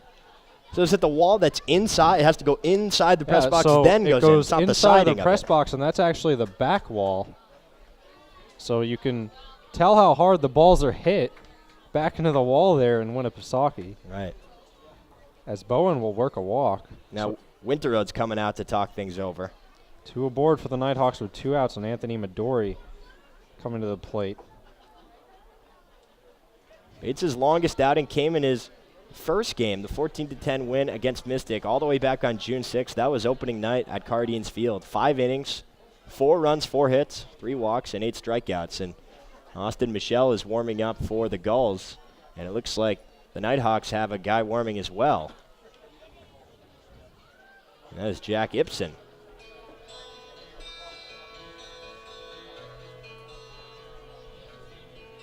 Surprised it's not Jordan D. Valerio warming, because manager Jason Safsowski did mention to Jordan on the bus ride down here that he should be ready to go if needed, so maybe waiting to use him until later in the ball game, but not sure. I mean, Bates has been solid. He did give up the 2 home run, only 2 hits though. 1 error for the Gulls, but he also has those 4 walks to his name. As that one is cut on and fouled back to the screen, straight back to the screen. Just got a piece was Anthony Midori. And he represents the tying run for the Nighthawks. Not a power hitter, has struggled this season thus far in the 9th spot. Let's see what he can do here with 2 aboard, 1 in scoring position, but 2 outs. Here's the pitch from Bates. Swung on and missed, and now Midori is down 0-2.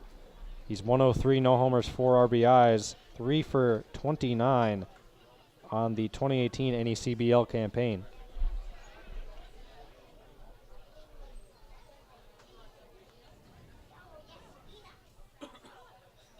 Long pause here from Bates now. Working from the stretches, Bates with 2 runners on, as he should. Here's the pitch. That one's in the dirt. It gets past the catcher, Mazza, and both runners will move up. So 1-2 now on Midori, and 2 in scoring position for Anthony Midori. Yeah, just right through the wickets of Mazza. It'll slow to close the legs, and now Bates has to really work here, as a single could potentially score 2.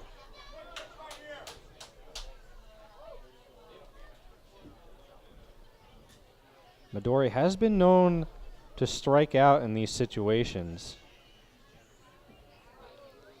As Bates steps off.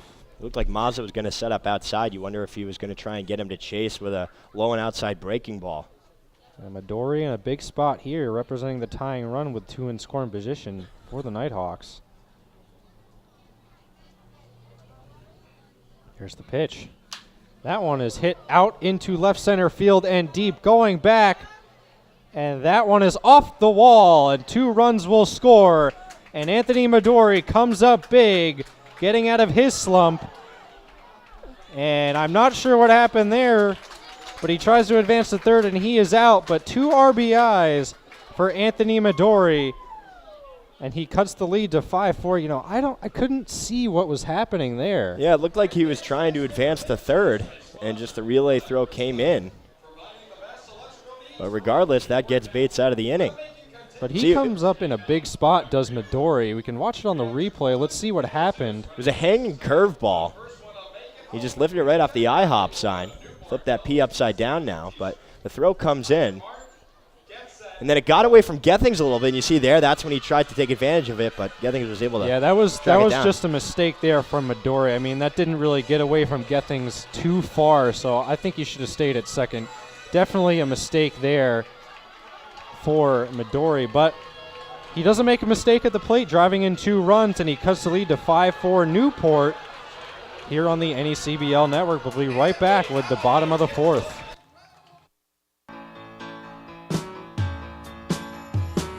And we're back here on the NECBL network. The Nighthawks push 2 across in the top of the 4th on Anthony Midori's double, and he makes a base running mistake as he tried to advance on the drop by Gethings out there in short left field. But he is tagged out, and that ends the inning. But he finally gets out of his slump and gets an extra base hit and 2 RBIs, and the Nighthawks are right back in it. And that one is in there for a ball from Allard. Allard back out for his second inning of work. He'll pitch to O'Regan. He was 0 for 1, 214, 1 homer, 6 RBIs. And that one is about the same location as the last pitch, but in there for a ball, so 2-0 now. Regan just 1 for 6 in the last 5 games, a couple of RBI. Here's the pitch. That one's a little low and outside. So that's ball 4. My mistake. I thought there was 2 balls. But O'Regan will work himself a walk and a runner on, but nobody out for the Gulls. With Tim Tawa coming up to the plate. He walked his last time up. He singled his first time up. And he'll have a runner aboard in O'Regan. There's the pitch. That one is bunted right to Kirion, and he'll go over to first. And a poor throw bouncing in the dirt, and Michael's not able to scoop it. And that'll be a hit for Tawa. So he's aboard with an infield single, as Kirion cannot make the throw over to first base cleanly. Yeah, that's one, it could have gone both ways. It was a high fastball, so it really took a big bounce off the bat of Tawa. And to give Kirion a chance for it, but still, it would have been an extraordinary play. Such a quick transfer, needed to have a chance to get Tawa at first. And Bowen will go out and talk with Allard with 2 aboard and nobody out. Quick talk between the two. Third time that Tawa has been on base. A double, a walk, and a single. He scored both times prior to this one. That one's a little outside for a ball. 1-0 on Zach Britton. He has an RBI single to his name in this ball game. Hose is on deck. He has the big hit with a 2-run homer in his first time up. That one is in there for a strike. 1-1 on Britton. 2 aboard in O'Regan and Tawa. O'Regan at second, Tawa at first. Britton at the plate, and Allard working from the stretch with 2 on will deal. That one is a little inside and low for a ball. 2-1 on Britton.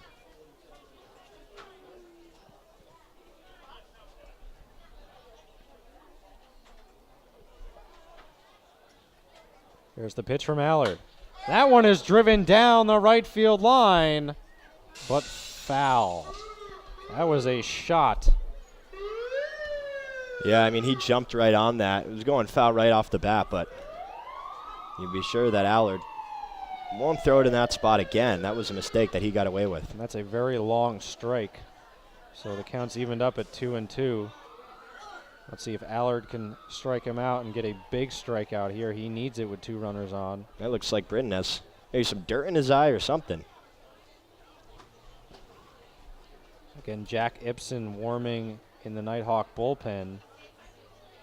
Allard still in the ball game. It's been Warchansky, Adcock, and Allard so far on the mound for the Nighthawks in today's ball game. Warchansky struggled in his first appearance, first start in the NECBL, as that one's grounded foul down the first base line. It will remain 2-2.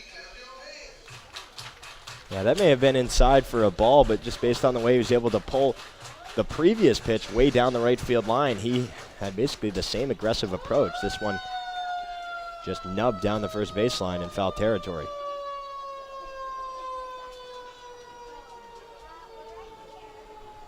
There is a firehouse right near I was us. just going to mention that. If you didn't know and you're wondering where that is coming from, as that one is ripped foul down the right field line. It's not coming from the PA system here at Cardines Field. It is coming from the firehouse right behind us, pretty much behind the Gulls dugout if you're going straight back from it.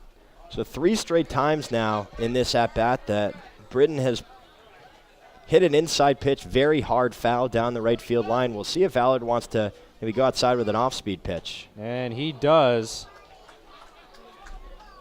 And Britton is upset with himself there because he had Allard beat in that at-bat.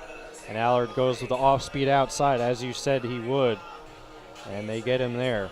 So first strikeout for Jordy Allard, and there's 1 away. And it looks like we're going to get a pitching change here as manager Jason Safarski will come out and take the ball from Jordy Allard. So Allard does his job. 1 1/3 inning. And Nothing allowed for Jordy Allard.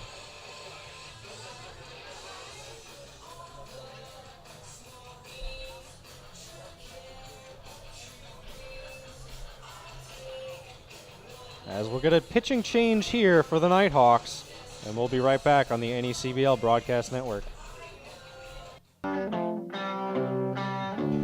New pitcher for the Nighthawks is Jack Ibsen, the Bryant University product. He's 0-1 with a 3.60 ERA in 5 games, all in relief.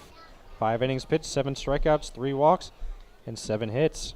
In his last outing against Valley on June 22nd, he pitched 1 2/3, giving up 1 run, no earned, on 2 hits, 1 walk, and 1 strikeout. He's facing a dangerous Hosey right off the bat here.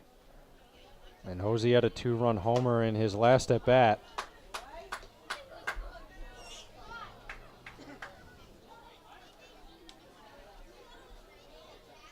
As that one was in there for a strike. 2 aboard for the Gulls. Tawa and O'Regan. O'Regan at second, Tawa at first. Hosey at the plate. The designated hitter for this ball game, as that one's a little inside, 1-1 on Hosey. On deck is Mangrum. Hosey usually playing third, but in the doubleheader, he got game 2 just as the designated hitter. He did play third base in game 1.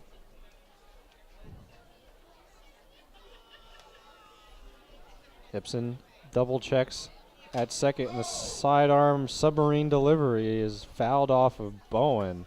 He's going to take a second. We talked a little bit about the ongoing contest between right-handed hitters and left-handed hitters internally between the Gulls. Which side of the plate can hit more home runs? And the tally as it stands now, 15 for righties, 9 for lefties. So I'm not sure what the stakes are, but if you want to keep track of that tally at home, I know a lot of the guys definitely are paying attention to that, or at least they were early on in the season.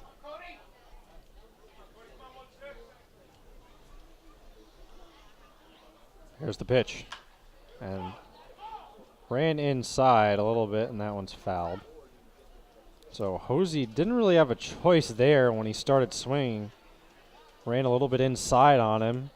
But he fouls it off, and it's 1-2.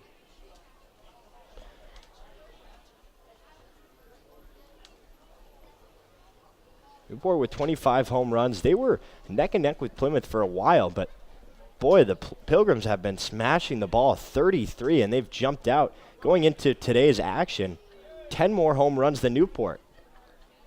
They have 33 home runs. Coming into today, Newport had 23.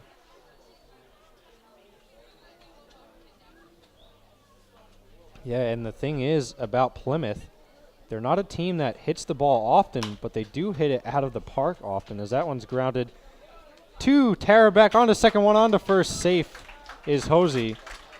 So they get one at second base. Advancing to third is O'Regan, and it's first and third with 2 outs. Well, that's what a submarine pitcher does. It's a different trajectory out of the hand, so generally they're able to induce more ground balls, and you see it right there. But Hosey, nice job digging it out and giving a chance for Mangrum to try and plate O'Regan from third here.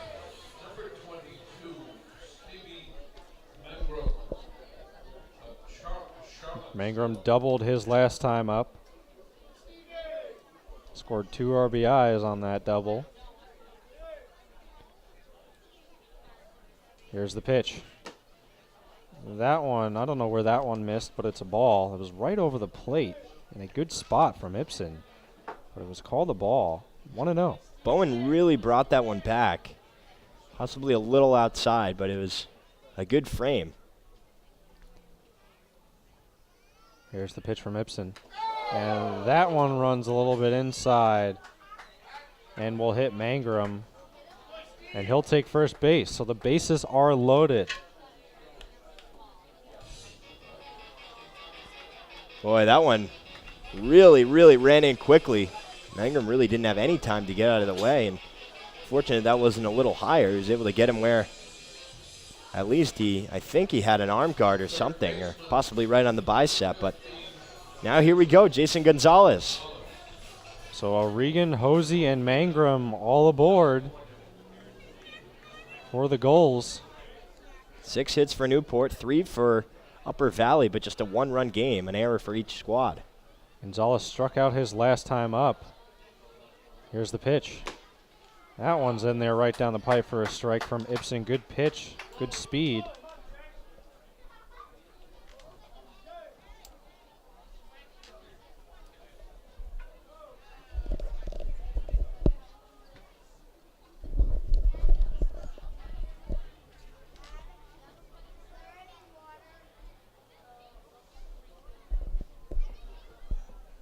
And here's the pitch. That one's a little bit inside.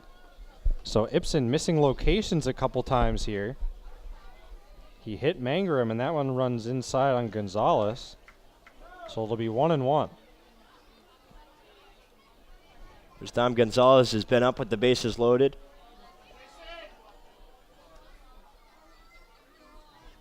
Here's the pitch. That one is chopped foul behind the plate, and it'll be 1-2 on Gonzalez. So Gonzalez in jeopardy of striking out for the second time tonight.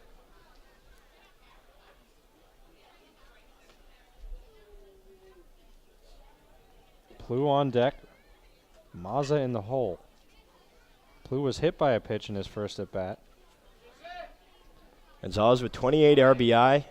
His past spring for Vanderbilt. Played in 44 games. Here's the pitch. Swung on and missed. Ibsen gets a big strikeout there with the bases loaded and 2 outs. And the Gulls strand 3 base runners with the bases loaded. And it's 5-4 Newport as we head to the 5th inning here on the NECBL Broadcast Network.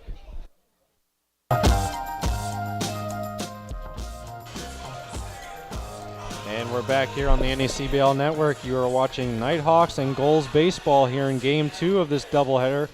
First game was a 4-2 victory for the Newport Gulls. And this game a little bit closer. It's 5-4. They lead as we head to the top of the 5th inning. Melendez will follow after Berry coming to plate right now, and then Hardison will be after Melendez. Pitching change here for Newport. It'll be Austin Michelle, the rising junior out of Dartmouth. No wins, no losses, 7 games, a 6.58 earned run average. Does have a save.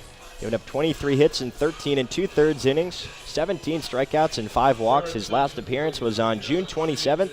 That 8-6 tough loss against the Bay Sox. He went 2 1/3, gave up 3 runs, 2 of which were earned, 6 hits. Struck out 3 and walked no one. Went into a tight ball game here. Newport looking to hang on, only playing 7. Berry singled and struck out. He's 1 for 2. The DH for ball game number 2 tonight. Berry leading off for game 2. He led off in the first game. Hasn't led off all season for the Nighthawks up until today. So that one's in there for a strike, 0-1. He actually led off for the majority of the time at North Florida in the spring and had a lot of success. And he had a hit last game, and he has a hit today, or in this game. He has 2 hits today total, but he has a hit in both games. A couple of nice breaking balls back-to-back there from Michelle. Talked to him earlier in the season. He said he really had a chance to work on his cutter. Here's the 0-2 to Berry. That one's a little bit outside, 1-2. That's what a lot of pitchers will say here. You know, you ask them, you know, is there anything in particular that you want to work on? It's always developing a new pitch, trying to fine-tune and become a more well-rounded pitcher. So that one is chopped foul toward the goal dugout.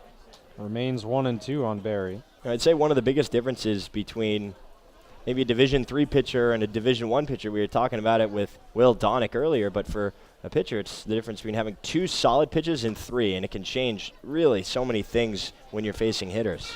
As that one's inside and low for a ball. 2-2 count evened up on Berry.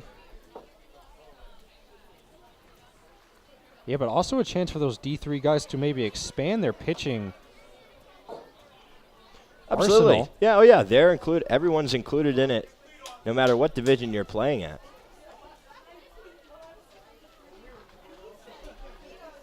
Here's the 2-2. That is fouled back to the screen. We'll do it again, 2-2. Or 3-2, excuse me. It's a full count. Another payoff pitch coming to Chris Berry.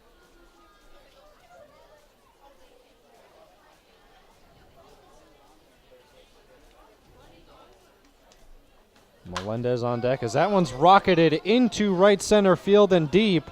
And that one is off the wall. And Berry will dig for second and have a stand-up double.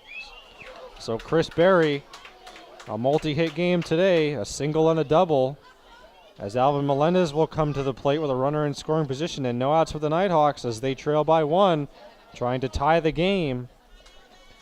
If that one's hit a little bit more to the left, it may have had a better shot of being over the fence. Luckily, it juts out there for Mangrum, so he was able to play it off the fence, but pretty much was going to be at least a double off the bat. Final stat line for Bates, 4 innings, 3 hits, 4 runs, all of which were earned, 4 walks, and 4 strikeouts.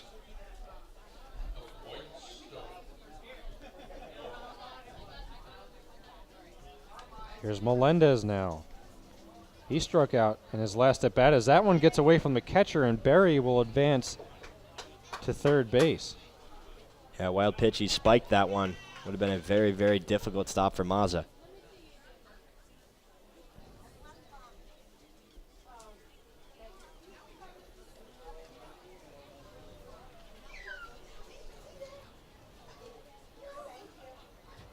Melendez digs back in, the Fordham product, right-handed batter, and time is called.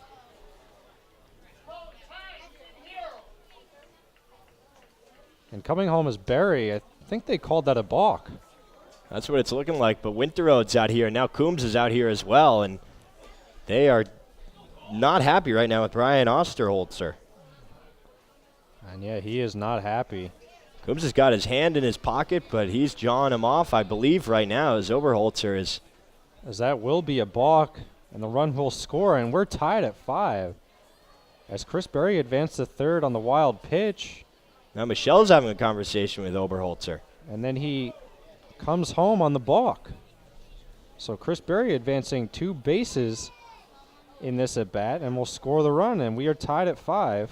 And now they're bringing in everyone here. Yeah, and that's the call for now. It's not official yet, as they're going to talk it over, the umpires are. See if we have the replay on that one. I didn't see anything in particular.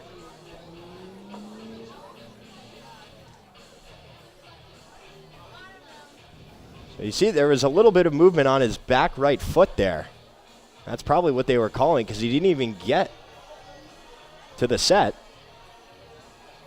Yep, and he started to lift up the left foot as well. So that's what they're seeing, but they're discussing it right now,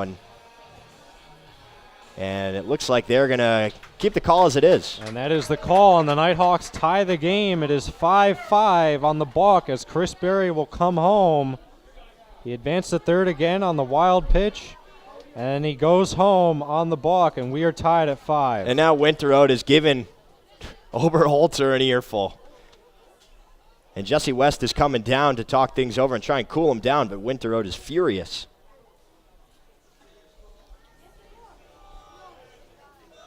He goes back into the dugout, but some unhappy fans as well here at Cardines. Yeah, a lot of disagreement here, to say the least, at Cardines with that call. You look back at that opportunity that Newport had. 4 base runners in the inning in the bottom of the 4th. Just couldn't do anything with them. Now there's a pause, and I'm not sure what it's about right now, but everyone returning to their positions. Michelle's going to have to refocus somehow. It's a tie ball game. Yeah, everyone trying to get their bearings back here. And try and use it to fire him up a little bit. He's been in a similar spot. I remember earlier on in the season, he wasn't getting any calls, and he was able to work through it, but it looks like he may not have the chance here as Coombs is coming out. See if there's any action in the bullpen down the left field line for the Gulls. And there is. And that's Michael Kirian out of Louisville. He's made quite a few appearances since coming late last week, but not a guarantee that Michelle comes out. It looks like Coombs was just trying to calm down his team and give them some words of wisdom here, letting him know that this is just a 7-inning ball game, and what's in the past is in the past. You got to try and use it to your advantage from here on out. Yeah, he's got to get his bearings back, does Michelle.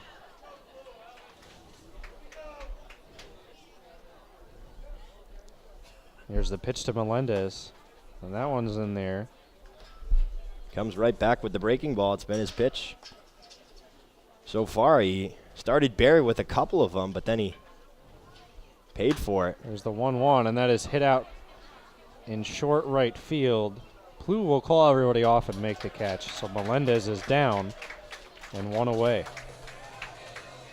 And that's a big first out, especially, after everything that happened, to be able to go right at Melendez and 2 pitches later get 1 out on the board. That's big, and we hope that the Newport lineup can maybe fuel from this as well. Greg Hardison now coming to the dish with 1 out.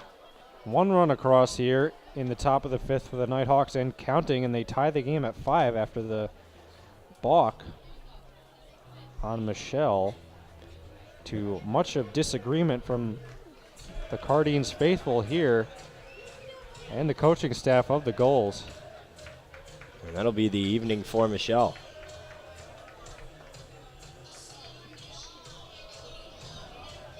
And we will be right back on the NECBL Broadcast Network with this pitching change. 5-5. We are deadlocked.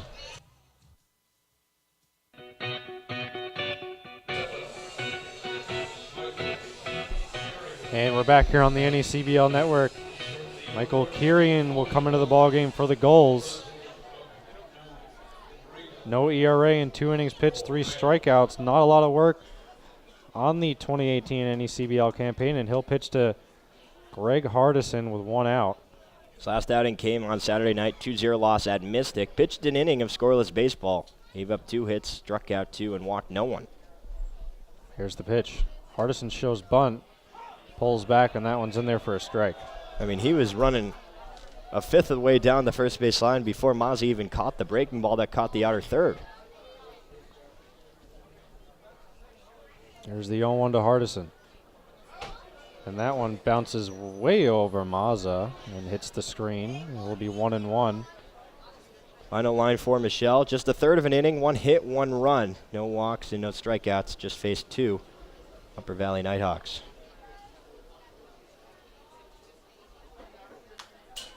So that one is fouled back to the screen by Hardison. So 1-2.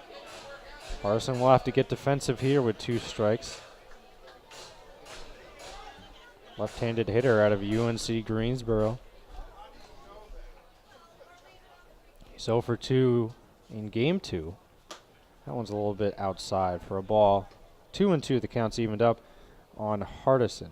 Yeah, he reached on that bizarre play in the first inning where Bates fielded it cleanly, then was going to go to first, then went to second and threw the ball into the outfield. Just didn't realize that Barry was on first. He flew out to the left fielder O'Regan as well.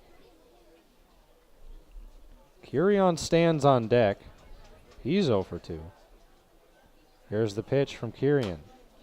And that is chopped back toward the goal dugout and hits the screen. 2-2 it remains. Again, the Nighthawks have pushed 1 across here in the top of the 5th to tie the game off of a balk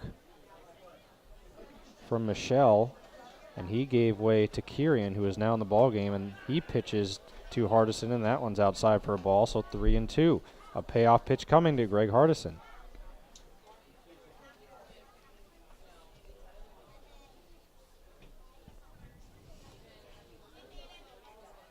That one is chopped slowly onto first, and they won't get Hardison.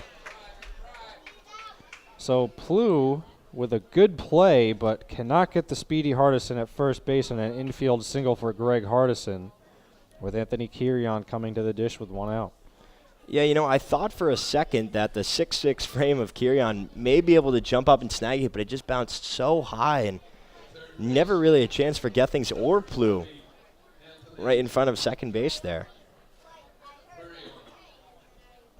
So Kirion will pitch to Kirion, and that one's right down the pipe for a strike, 0-1. A runner aboard for the Nighthawks. Infield single by Greg Hardison, beating out the Plu throw as Plu charged the chopper over the head of Kirion.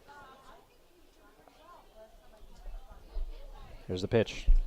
And that one skips in the dirt past the catcher, Mazza. And Hardison will advance to second base on the wild pitch.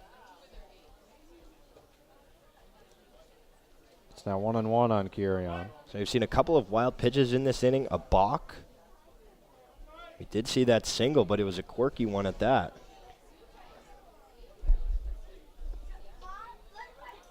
Here's the pitch.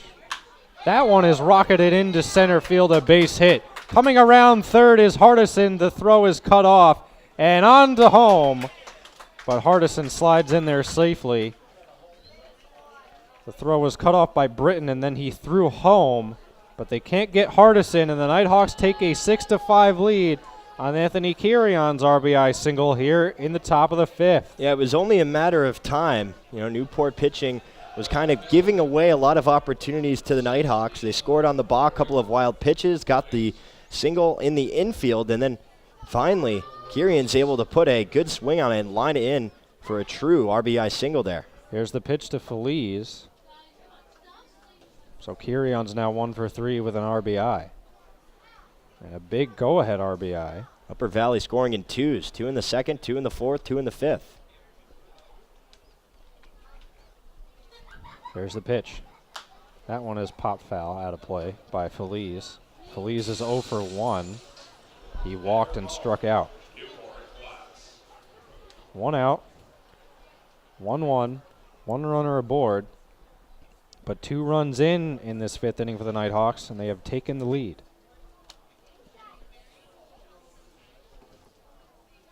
Kirion working from the stretch, checks on Kirion at first. That one's chopped to third, on to second, one, on to first. They will not throw on to first.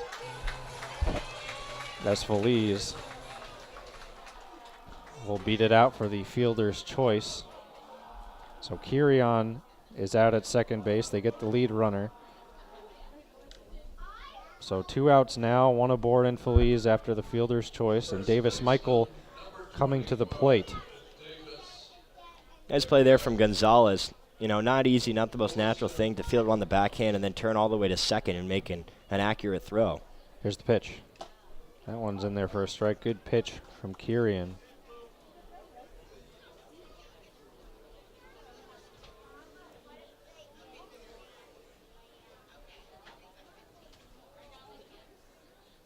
Here's the pitch. And that one's on the outside part of the plate. Setting up a little outside was Mazza. And a good location and pitch from Kirion, and it's now 0-2 on Davis Michael. Yeah, he backed up the curveball, see if he wants to go with it one more time. And that one brushes Michael back a little bit, so going outside and then going way inside there on Michael, and it's 1-2. Again, Michael hit a 2-run bomb in his first at-bat and then walked.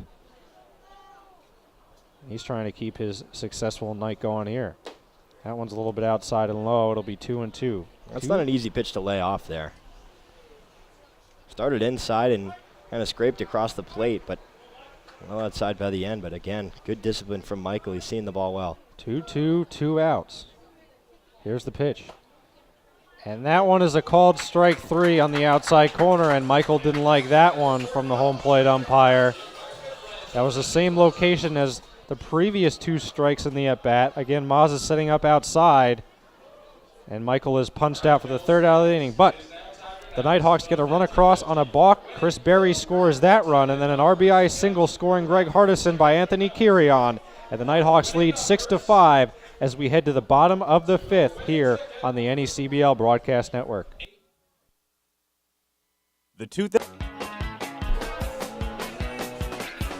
And we're back here on the NECBL Network, and we will kick it over to Nick Bello for some out-of-town scores. Nick?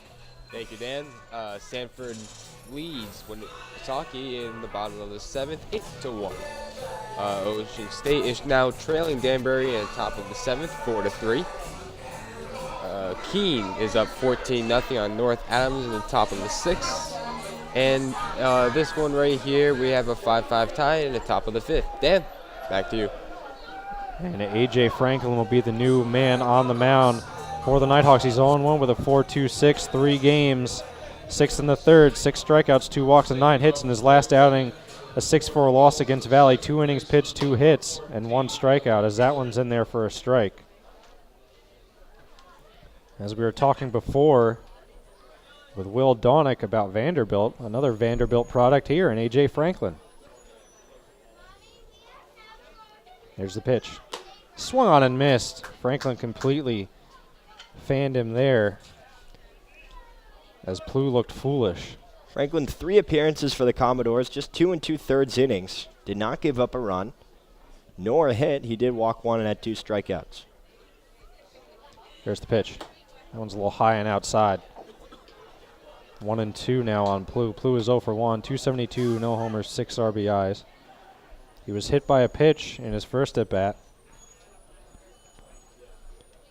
Kicks and deals. That one is swung on and missed for strike 3. A strikeout by A.J. Franklin, and there's 1 away here in the bottom of the 5th as Plu is down swinging. For a strikeout for Franklin, there's 6 on the evening for Newport Gulls hitters.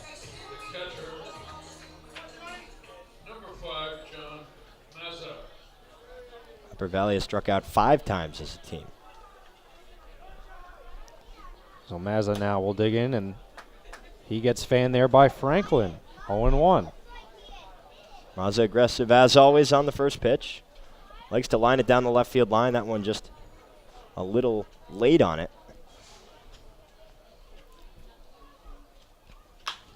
And that one is ripped down the left field line, but foul. Mazza 0 for 2 with a strikeout. 233, no homers, 3 RBIs in the 2018 NECBL campaign. Gethings stands on deck. Kicks and deals does Franklin. That one's a little bit high. 1-2. 1 out. Franklin struck out his first batter, Plu. Working from the set. Gets the sign and deals. And that one will be fouled off to the left side. So it remains 1-2 on Mazza. And now Mazza is fouling him off down the left field line often, so you see if Franklin wants to go low and outside with an off-speed pitch. He is a lefty, so he's got some room. Here's the pitch. That one is ripped down the left field line again, but in the air this time.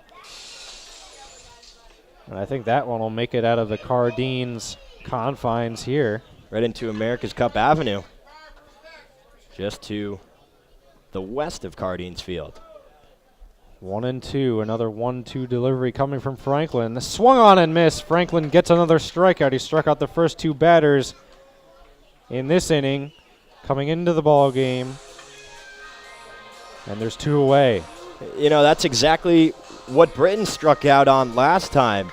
He was able to rip a few hard balls down the right field line was Britton, and then pulled the string on him, struck out on the low and outside, and the same thing right there to Mazza. That one's a little high on Gethings, 1-0. Gethings 0 for 2. 377, 1 homer, 9 RBIs. Again, batting in the ace spot, batting down in the lineup with a high average. Maybe being used as kind of the anchor to this Gulls lineup. You know, if they need a hit in the bottom half of the lineup, he can be their guy. He's been the leadoff man. He's batted 9th, but Coombs putting him in the 8-hole here. He was 9th in game 1, so just trying to find him a place that works. He did have 2 hits and a triple. Off speed and fouled to the left side. Sun basically all the way down here. If you look to the west, you'll see a nice sunset. Lights are on. 8:45 on the East Coast here in Newport, Rhode Island. 1-2, 2 outs. Here's the pitch from Franklin. That's a little bit outside. 2-2. 2 balls, 2 strikes, 2 outs. The deuces are wild, as our colleague Mike Lord would say. Here's the 2-2. Fouled back. 2,509 fans in attendance here. That's towards the most that we've had at Cardine so far this season.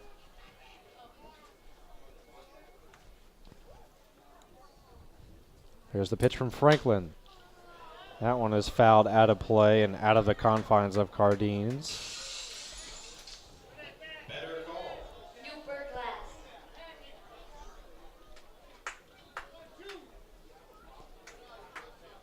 2-2. Coming from Franklin. Gets the sign. Here's the pitch. Fouled back again. A good at bat here from Gethings, making Franklin work after striking out the first 2 batters. Won't let him get it easy. That's what he does very well. Fights off pitches. Mangrum, another guy who never goes down easily. I think 7 walks on the year. Here's the pitch. And that one bounces off the glove of Bowen for a ball outside. 3-2, a payoff pitch coming to Gethings with 2 outs and a 1-run lead for the Nighthawks that A.J. Franklin has. Only 12 strikeouts, which is about the best for the regular hitters here for the Newport lineup. Dylan Plew also with only 7. Another kid who doesn't strike out very often at all. Kicks and deals. Swung on and missed. A.J. Franklin strikes out the side and preserves the 1-run lead as we head to the top of the 6th here at Cardines Field. Here in Game 2, the Nighthawks lead at 6-5 on the NECBL Broadcast Network.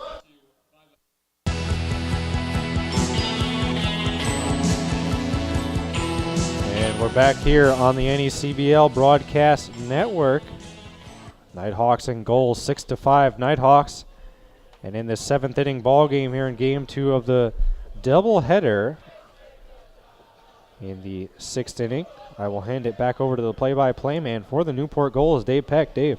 Thank you, Dan. Kirian still out on the mound here for Newport. The Gulls now trailing 6-5. It's been back and forth, but 4 unanswered runs here for the Nighthawks as Tarabek digs in and takes ball 1 outside. It'll be Tarabek, Bowen, and Midori. 7, 8, 9, part of the Nighthawks lineup here batting in the top of the 6th. 1-0 pitch. Breaking ball catches the upper part of the zone to even things up at 1-1. Tarabek flew out to O'Regan in left, then struck out looking his last time up. Mazza setting up inside. Here's the 1-1. It's a curveball that gets under the glove of Mazza low for ball 2.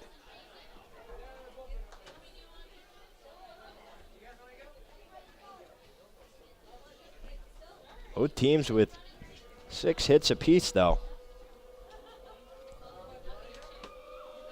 2-1, fouled over the backstop and off the netting. Even things up at 2 balls and 2 strikes. Newport 11-9. They picked up the win in Game 1 of this day-night doubleheader by a score of 4-2. They came into today with a 3-game losing streak, as did the Nighthawks. They're now on a 4-game losing streak as the 2-2 is hit on the ground towards the second baseman. Plew ranges to his left, fires it to first, 1 gone. And how about this stat for the Nighthawks? You know, talking about their offensive struggles, they have not scored over 5 runs in 10 games. That's, you know, it puts a lot of pressure on the pitching staff is what it does. And, you know, to be 9-10, 9-9 coming to this, still 3rd in the Northern Division, it says a lot about what the Arms have been able to do to kind of make up for that. But it's certainly not ideal and not necessarily sustainable, as that one is hit on the ground just inside 3rd. It rolls all the way into left field, and it will get into the bullpen. That will be a ground rule double for Bryant Bowen with 1 out in the 6th.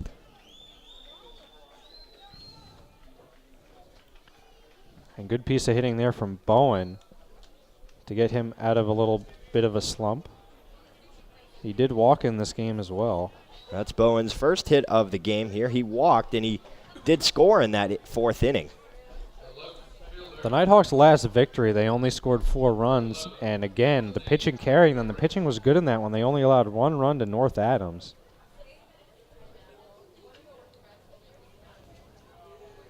Carrion takes a long look in, now gets the sign from Mazza, and he steps off. A lot of activity down the left field line in the grandstands here. Mazza wants to come out and have a conversation, though. And their win before that win against North Adams was a win against Mystic, and that game was also a 4-1 victory. So again, you can see how much the pitching matters for this Nighthawks team.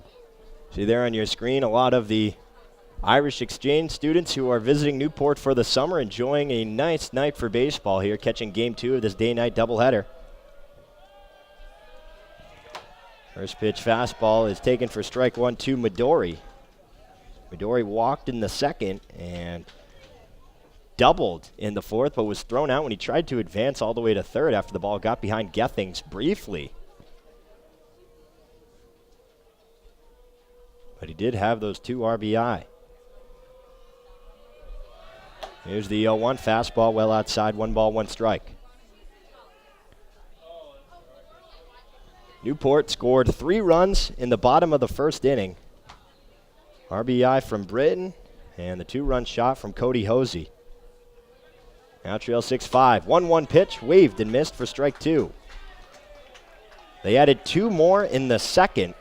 Tawa walked, then Hosey walked, and Mangrum was able to drive them in on a double. Hosey ended up scoring on an error, on a bad throw that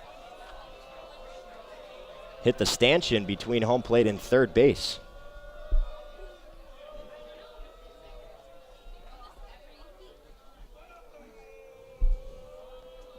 One ball, 2 strikes. Here's the pitch. Fastball high and outside. And Midori had a similar at bat when he doubled last time up. He was down 0-2, fought off a couple pitches and then took a couple pitches. Long pause here from Kirian. Break-even offering, lifted foul down the first base line, and that will get over the grandstand into West Marlborough Street. Keep the count at 2 balls and 2 strikes. You know, surprised that we haven't seen any fans sitting on top of that warehouse down right field line. Beautiful night. Often see people bring out a couple of lawn chairs and sit up there. Here's the 2-2, high fastball. We got a full count here to Midori. Midori has walked, doubled in an RBI. So 1 for 1. He's reached base both times.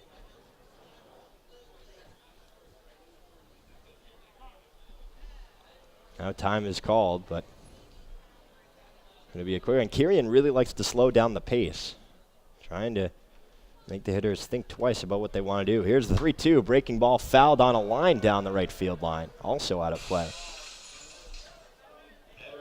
And that was just over the stands there as a fan reached up. I'm not sure where that one landed. Hopefully there's no damage.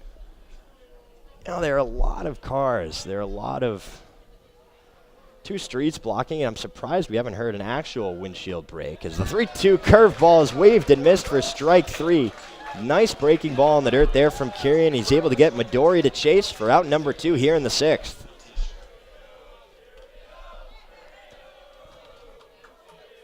That's the 2nd strikeout of the ball game for Kirian.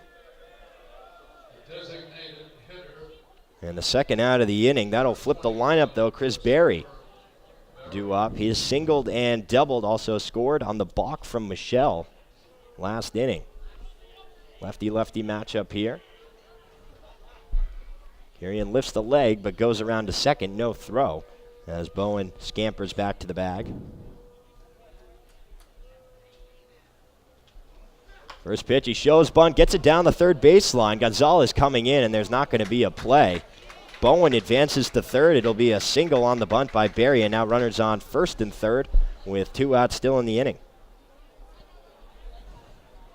A couple of times we've seen Nighthawk hitters kind of square around late and drop it down, maybe trying to catch Gonzalez flat-footed there down the third baseline, but they've been executing them even if he was ready for it. Still would have been a tough play. He'd have to possibly barehanded, at least make a very quick transfer. So Bowen on third, Barry on first, 2 down.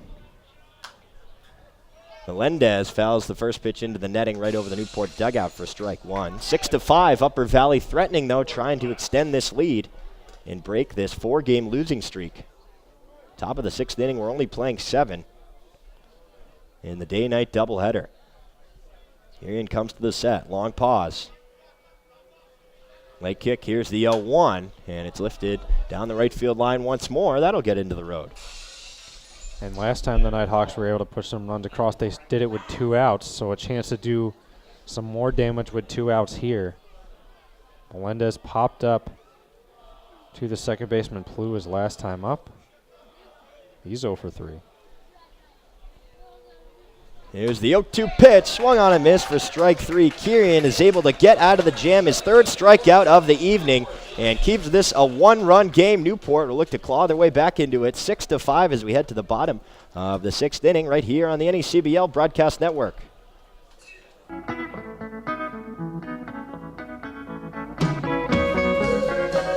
As we welcome you back to Cardines Field, a tight one here in Game 2 between the Nighthawks and the Gulls. 6-5, Upper Valley on top on the 9 o'clock hour here on the East Coast. I'd like to welcome everyone listening in, trying to either hope Upper Valley can hang on or hope that Newport can get together a late inning rally, just down 1 run. But they haven't scored since the 2nd inning. On the RBI double from Stevie Mangrum. They went down 1-2-3, all swinging on the strikeouts in the 5th. Just trying to put the ball in play here as Liam O'Regan digs in for the 3rd time today. First pitch, hit on the ground left side. Terabek coming in to his left, sets his feet, makes the throw, and it is just in time. A close play got him by half a step for out number 1. So Franklin gets a quick out on the first pitch. That'll bring up the leadoff man, Tim Tawa. He's had a nice day here, a double, and scored in the first, walked and scored in the second, also had a stolen base. And he reached on a single in the 4th, but was put out on a 6-4 fielder's choice. First pitch fastball misses high for ball 1.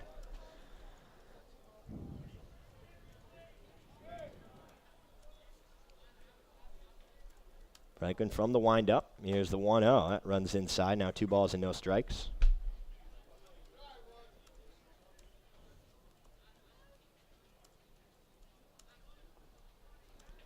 Franklin so far 1 1/3, has not given up a hit. Struck out 3. As Tawa waves and misses on that one. Now 2-1.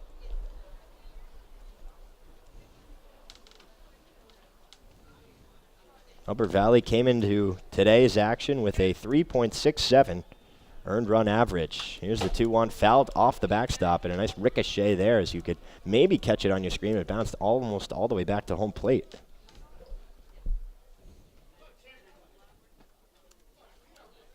Tawa trying to get something going here with already 1 out in the bottom of the 6th. Franklin out of Vanderbilt has been sharp. Winds and deals, the 2-2, waved and missed for strike 3. 4th strikeout of the ball game for Franklin, and there are 2 gone here in the bottom of the 6th inning. So he's come in and done really a nice job keeping Gulls hitters off balance.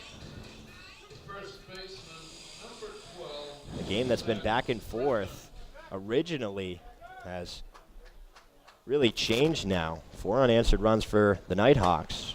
First pitch to Britton misses inside for ball 1.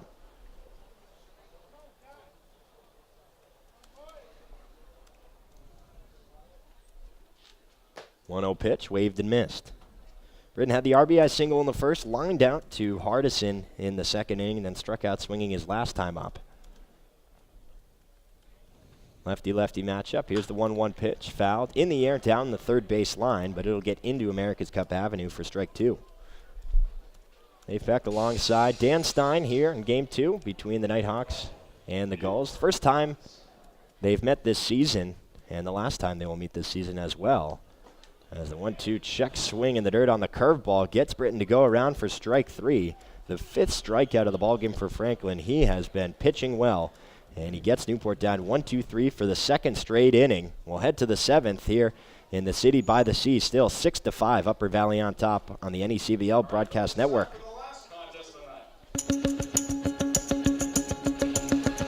Upper Valley 6, Newport 5, top of the seventh inning.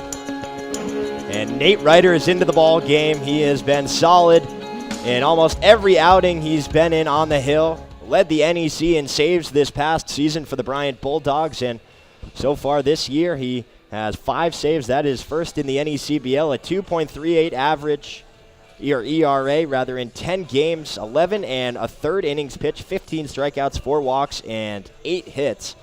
His last outing was the tough one, just a third of an inning. Gave up 3 runs, all of which were earned on 4 hits, walked no one, struck out no one as well. That was the 11-5 loss on June 29th to the Ocean State Waves. And he looks for a bounce-back outing here to try and keep it to a 1-run game. It's the 3, 4, and 5 heart of the lineup for the Nighthawks: Hardison, Kirion, and Feliz. And if you've been following Newport Gulls baseball this season, there have been some late-inning heroics. Back on June 20th, it was the 6-5 win over the Danbury Westerners. Cole Austin with the game-tying RBI double. And it was fellow Arizona State Sun Devil Zach Hogeson who had the double over the left fielder's head all the way to the fence to give Newport a 6-5 lead. Nate Ryder trying to keep it close here as Hardison digs into the left-handed batter's box. Ryder from the set. Here's the first pitch, and it's grounded right side and through the hole all the way into the right field glove of Mangrum, who fields it on the ground, but it's a leadoff single there for Hardison. And it wasn't hit all that well either, just good positioning there between Britton and Plew on the right side of the infield. Third baseman, number 20. Ryder no stranger, though, to tough situations, and no stranger to coming in with a lot asked of him. He's got a couple of 6-out saves so far this season. He's also been able to work out of a few jams without allowing a run. His last appearance, not necessarily the case.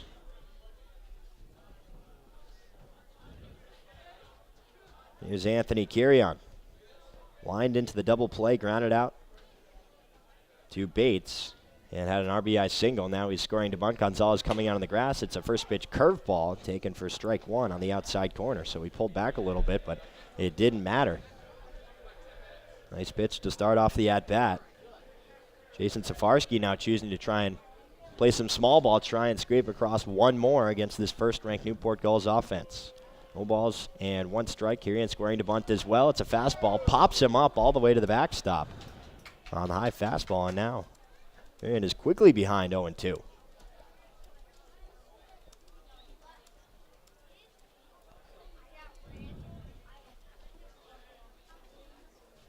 So we'll see if he wants to square around with 2 strikes.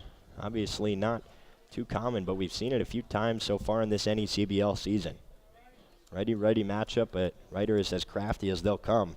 As he gets the sign from Mazza, now sets the glove at the belt. Mazza setting up, low and outside. Here's the 0-2 pitch. Breaking ball just a little high.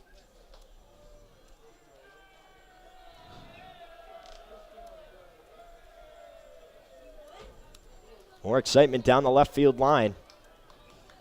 Hoping for the luck of the Irish to come towards the Gulls here in this evening ball game.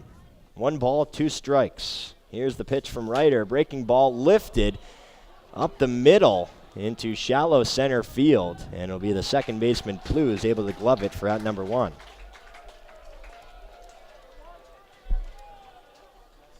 So nice job there, avoiding the sacrifice bunt. He got up quickly on Kirian with the nice curveball, the elevated fastball. And then he works the pop out to Plew for out number 1. That'll bring up Eric Feliz. He walked and scored in the second, struck out swinging in the 4th, and got it into a 5-4 fielder's choice his last time up in the top of the 5th inning.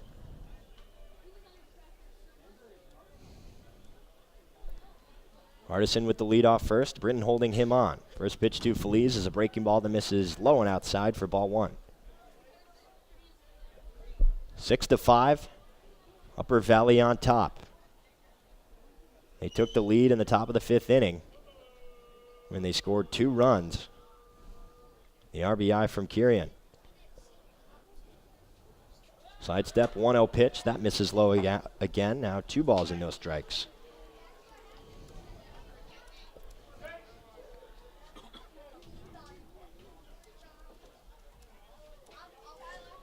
In the game where Ryder gave up those runs to Ocean State, it was a home run by Garrett Hodges. First home run that he's given up.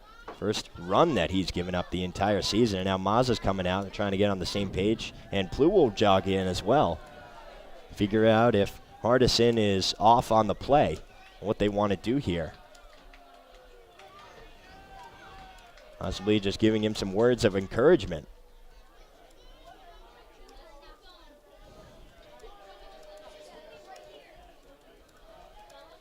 Leads the rising senior out of Notre Dame.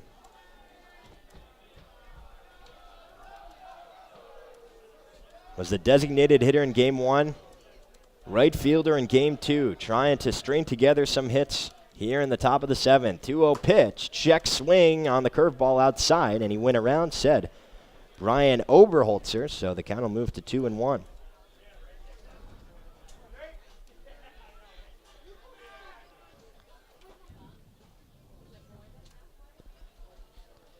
Long pause with the look in. Subtle head nod. Now comes to the set. A delivery, and the runner is off. His pitch is swung on a miss. The throw from Mazza down to second is going to be in time. They get Hardison, who was trying to steal. It was Plu who applied the tag. The meeting on the mound worked, and they're 2 down here in the 7th inning. Mazza has been lights out, throwing runners out so far this season. He had 8 for Northeastern this past spring. That led the team. And that's a big one there to erase the leadoff single. Now 2 down and a 2-2 count here to Feliz.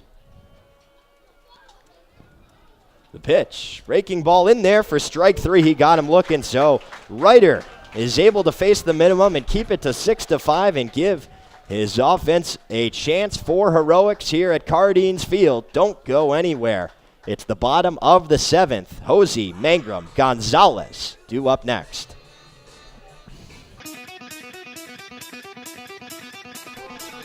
Bottom of the 7th inning here in the City by the Sea. Newport down 1. A.J. Franklin still in the ball game, looking to end it here.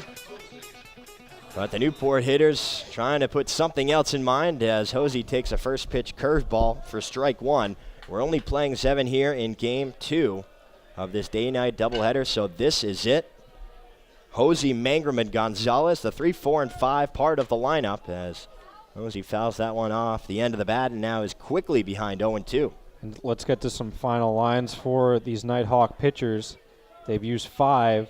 Franklin is the 5th, but let's get to the previous 4. Danny Warchansky, 1 inning, 4 hits, 3 runs, 3 earned, 1 strikeout. He struggled in his first start and first appearance in the NECBL this season.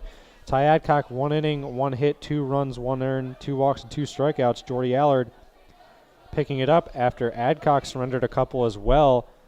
1 in the 3rd, 1 hit, 1 walk, and 1 strikeout. Jack Gibson, 2/3 inning pitched, 1 strikeout, nothing else allowed, and A.J. Franklin cruising. 0-2 pitch, waved and missed for strike 3. Hosey goes down swinging for a big out number 1. And A.J. Franklin cruising, as I just said, now 6 strikeouts and has allowed nothing else in his 3rd inning in the ball game. He has been great. Newport is going to have to be spectacular. First pitch to Mangrum is just a little high for ball 1. Last walk-off win for the Gulls. It came against Danbury on June 20th. 1-0 just missing outside. 2 balls and no strikes. Mangrum grounded out to Hardison at second base in the first, had the RBI double in the second, then was hit by a pitch in the 4th. 2-0, check swing, and it was in there for a strike regardless, so now 2 balls and 1 strike.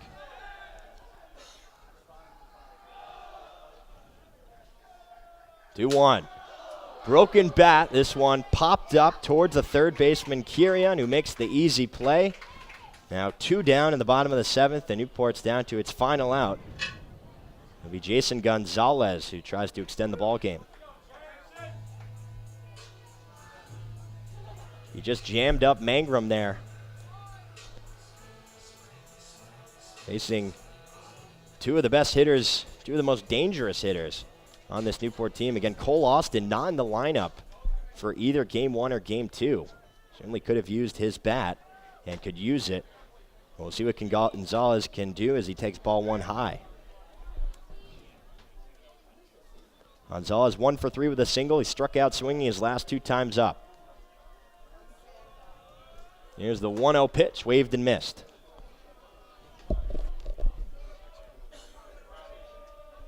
Gonzalez with 1 RBI, no long balls on the year. Limited action, he's a newcomer.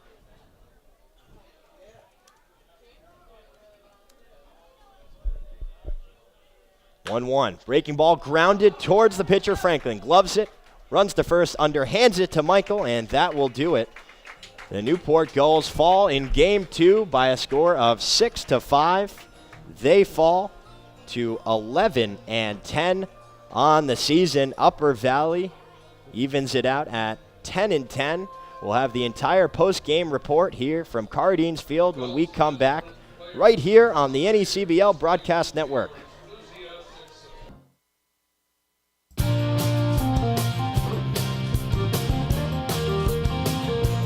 So Newport can't complete the doubleheader sweep. They win game 1 4-2, but fall in a close one, 6-5 your final here in game 2.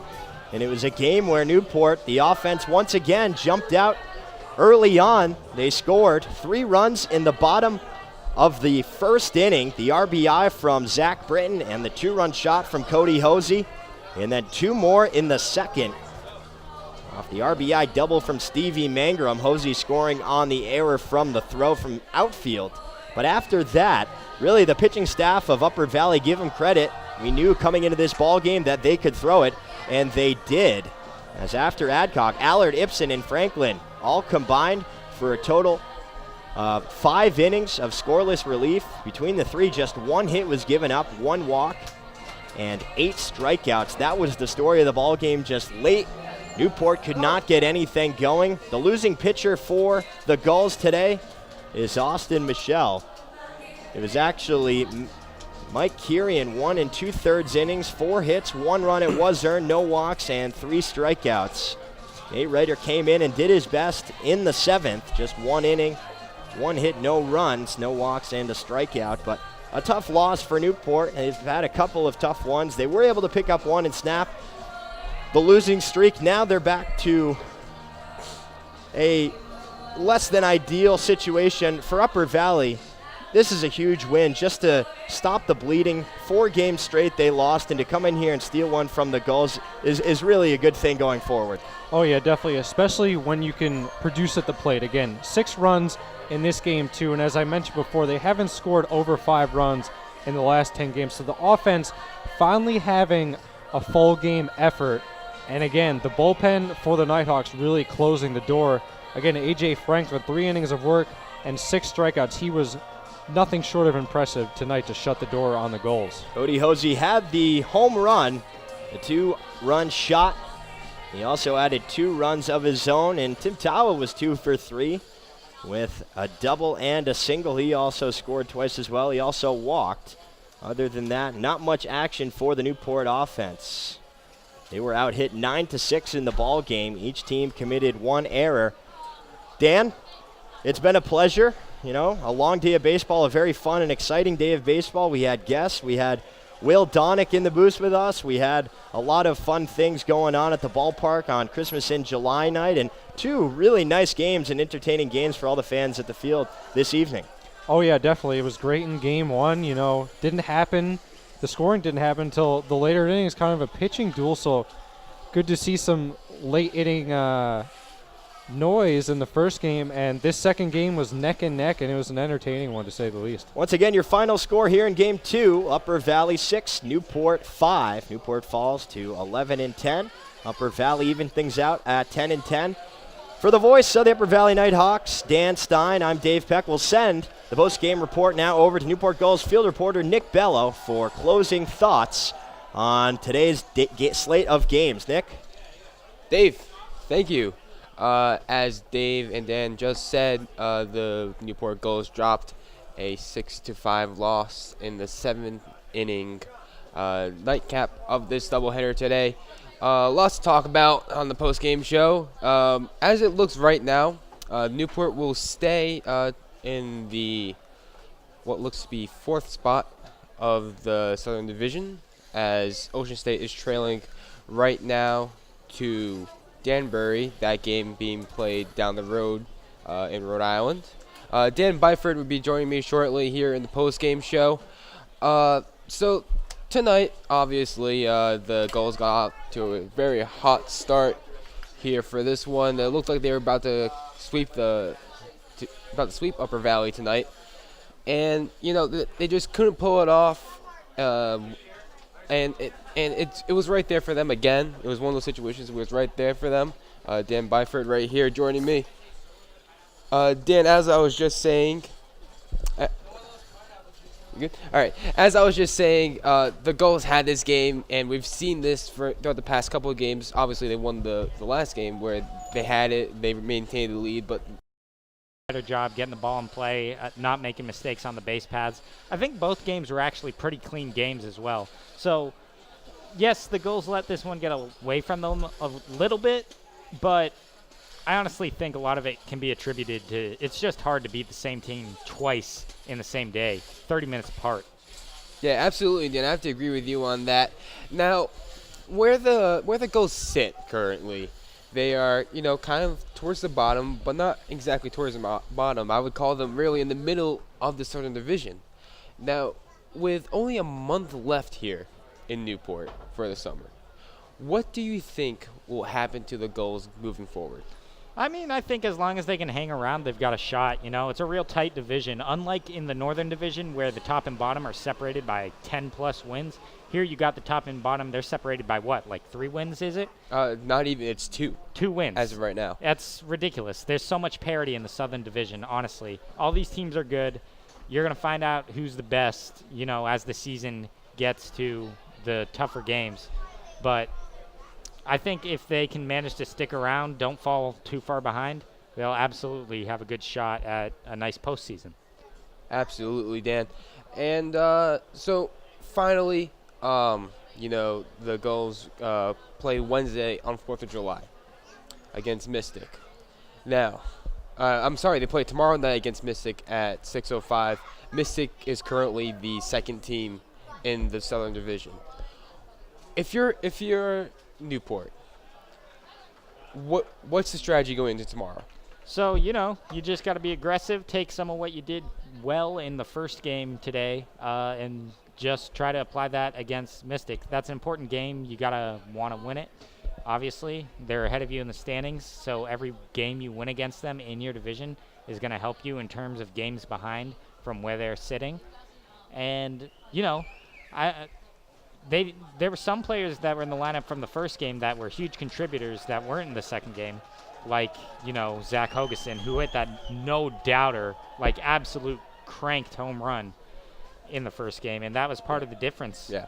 So I think as long as, they go with their best possible lineup and guys are making smart decisions at the plate, not making errors in the field, and the starters and relievers are getting ahead of hitters so that they don't have to throw them meatballs, things are going to go okay. All right, yeah, good point there, Dan. Now, Dan, you were out in the crowd today. So we had the first game there weren't that many fans, but it started to fill in towards the end of the game. And during the last game, there were a lot of fans here. What was the atmosphere like here in Newport a couple days before 4th of July? I think it was pretty terrific, honestly. We especially had the cheering section from, I believe it's Kinsale, Ireland over there. They were really getting into it. And, they believed down to the very last strike in today's game, or the last pitch, I suppose, since it was a ground out. But, the crowd was electric today, and it was pretty large as well. I believe we had somewhere around 2,500. I'm not sure. Yeah, 2,500. Around that was the total for tonight's game. So, yeah, that's pretty hefty. And I believe Dave's down there with our player of the game. I'm not sure if he's quite ready for us right now. He's not. You're right. All right. So we'll keep talking here. Yeah. So, pitching has been kind of an issue. Josh Bates, got off to a rough start today, but was able to clean it up really. And then once again, you go to the bullpen, and I think Dave's ready. Well, so Dave, take us away.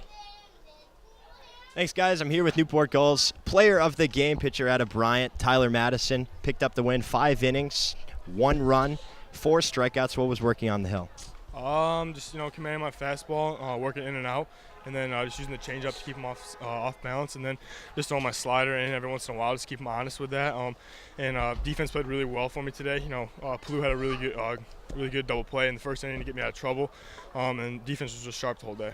Now, the entire season, if we take out the Wareham game, you have only pitched here at Cardines Field. Is there something special about this place? You have the fans, you have the Irish exchange students out there making a lot of noise late in the game. Is it exciting and fun to pitch in front of? Yeah, it's definitely a different feeling from school ball, and I love it. It's just the fans are great, the atmosphere is great, and just being able to pitch at home, and because the fans, they love the Gulls, and it's just giving back to them and just trying to win for them. Now, after you face a lineup for the first time, do you adjust kind of your approach hitter by hitter? Do you pay attention to what was working specifically, or is it pretty much a standard approach throughout 1 through 9? It depends. If a guy tattoos a fastball, obviously might go to off speed, but basically just trying to just change speeds the whole time, and work in a lot, and show outside every once in a while. But it just depends on the game and how I feel, and what stuff's working, what stuff's not, and basically but the moral story is just trusting my stuff and just going after hitters. All right, Tyler, thank you. Good job tonight.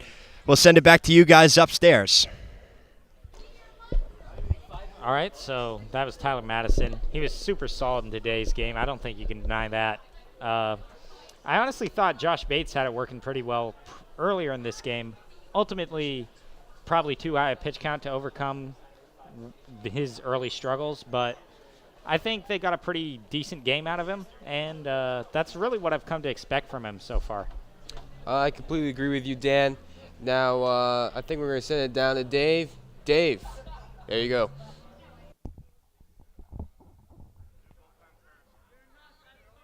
After Newport was able to take Game 1 against the Nighthawks by a score of 4-2, the Gulls could not complete the sweep as they fell to Upper Valley by a score of 6-5 in a close 7-inning game. Newport, after the day is over, is now 11-10 on the season. Upper Valley is now 10-10 on the year. The Gulls will be back in action when they go to the Shipyard in Groton, Connecticut to face the Mystic Schooners for the second time in 4 days. And they'll be back at home on Wednesday night on Discover Newport, 4th of July, where 250 American flags will be given away at the ballpark courtesy of Discover Newport. As always, we'd like to thank everyone a part of this broadcast, our executive producer, Tom Lima, our producer, Shannon Carlson, Arm Litton, our audio technician, Joe DeLeon, our on-site engineer, Tess Rhoda, our production assistant, our social media coordinator this evening was Dan Byford, Andre Olivier, as always, was our statistician. Our field reporter in the booth was Nick Bello. And for the voice of the Upper Valley Nighthawks, Dan Stein, I'm Dave Peck saying so long from the city by the sea.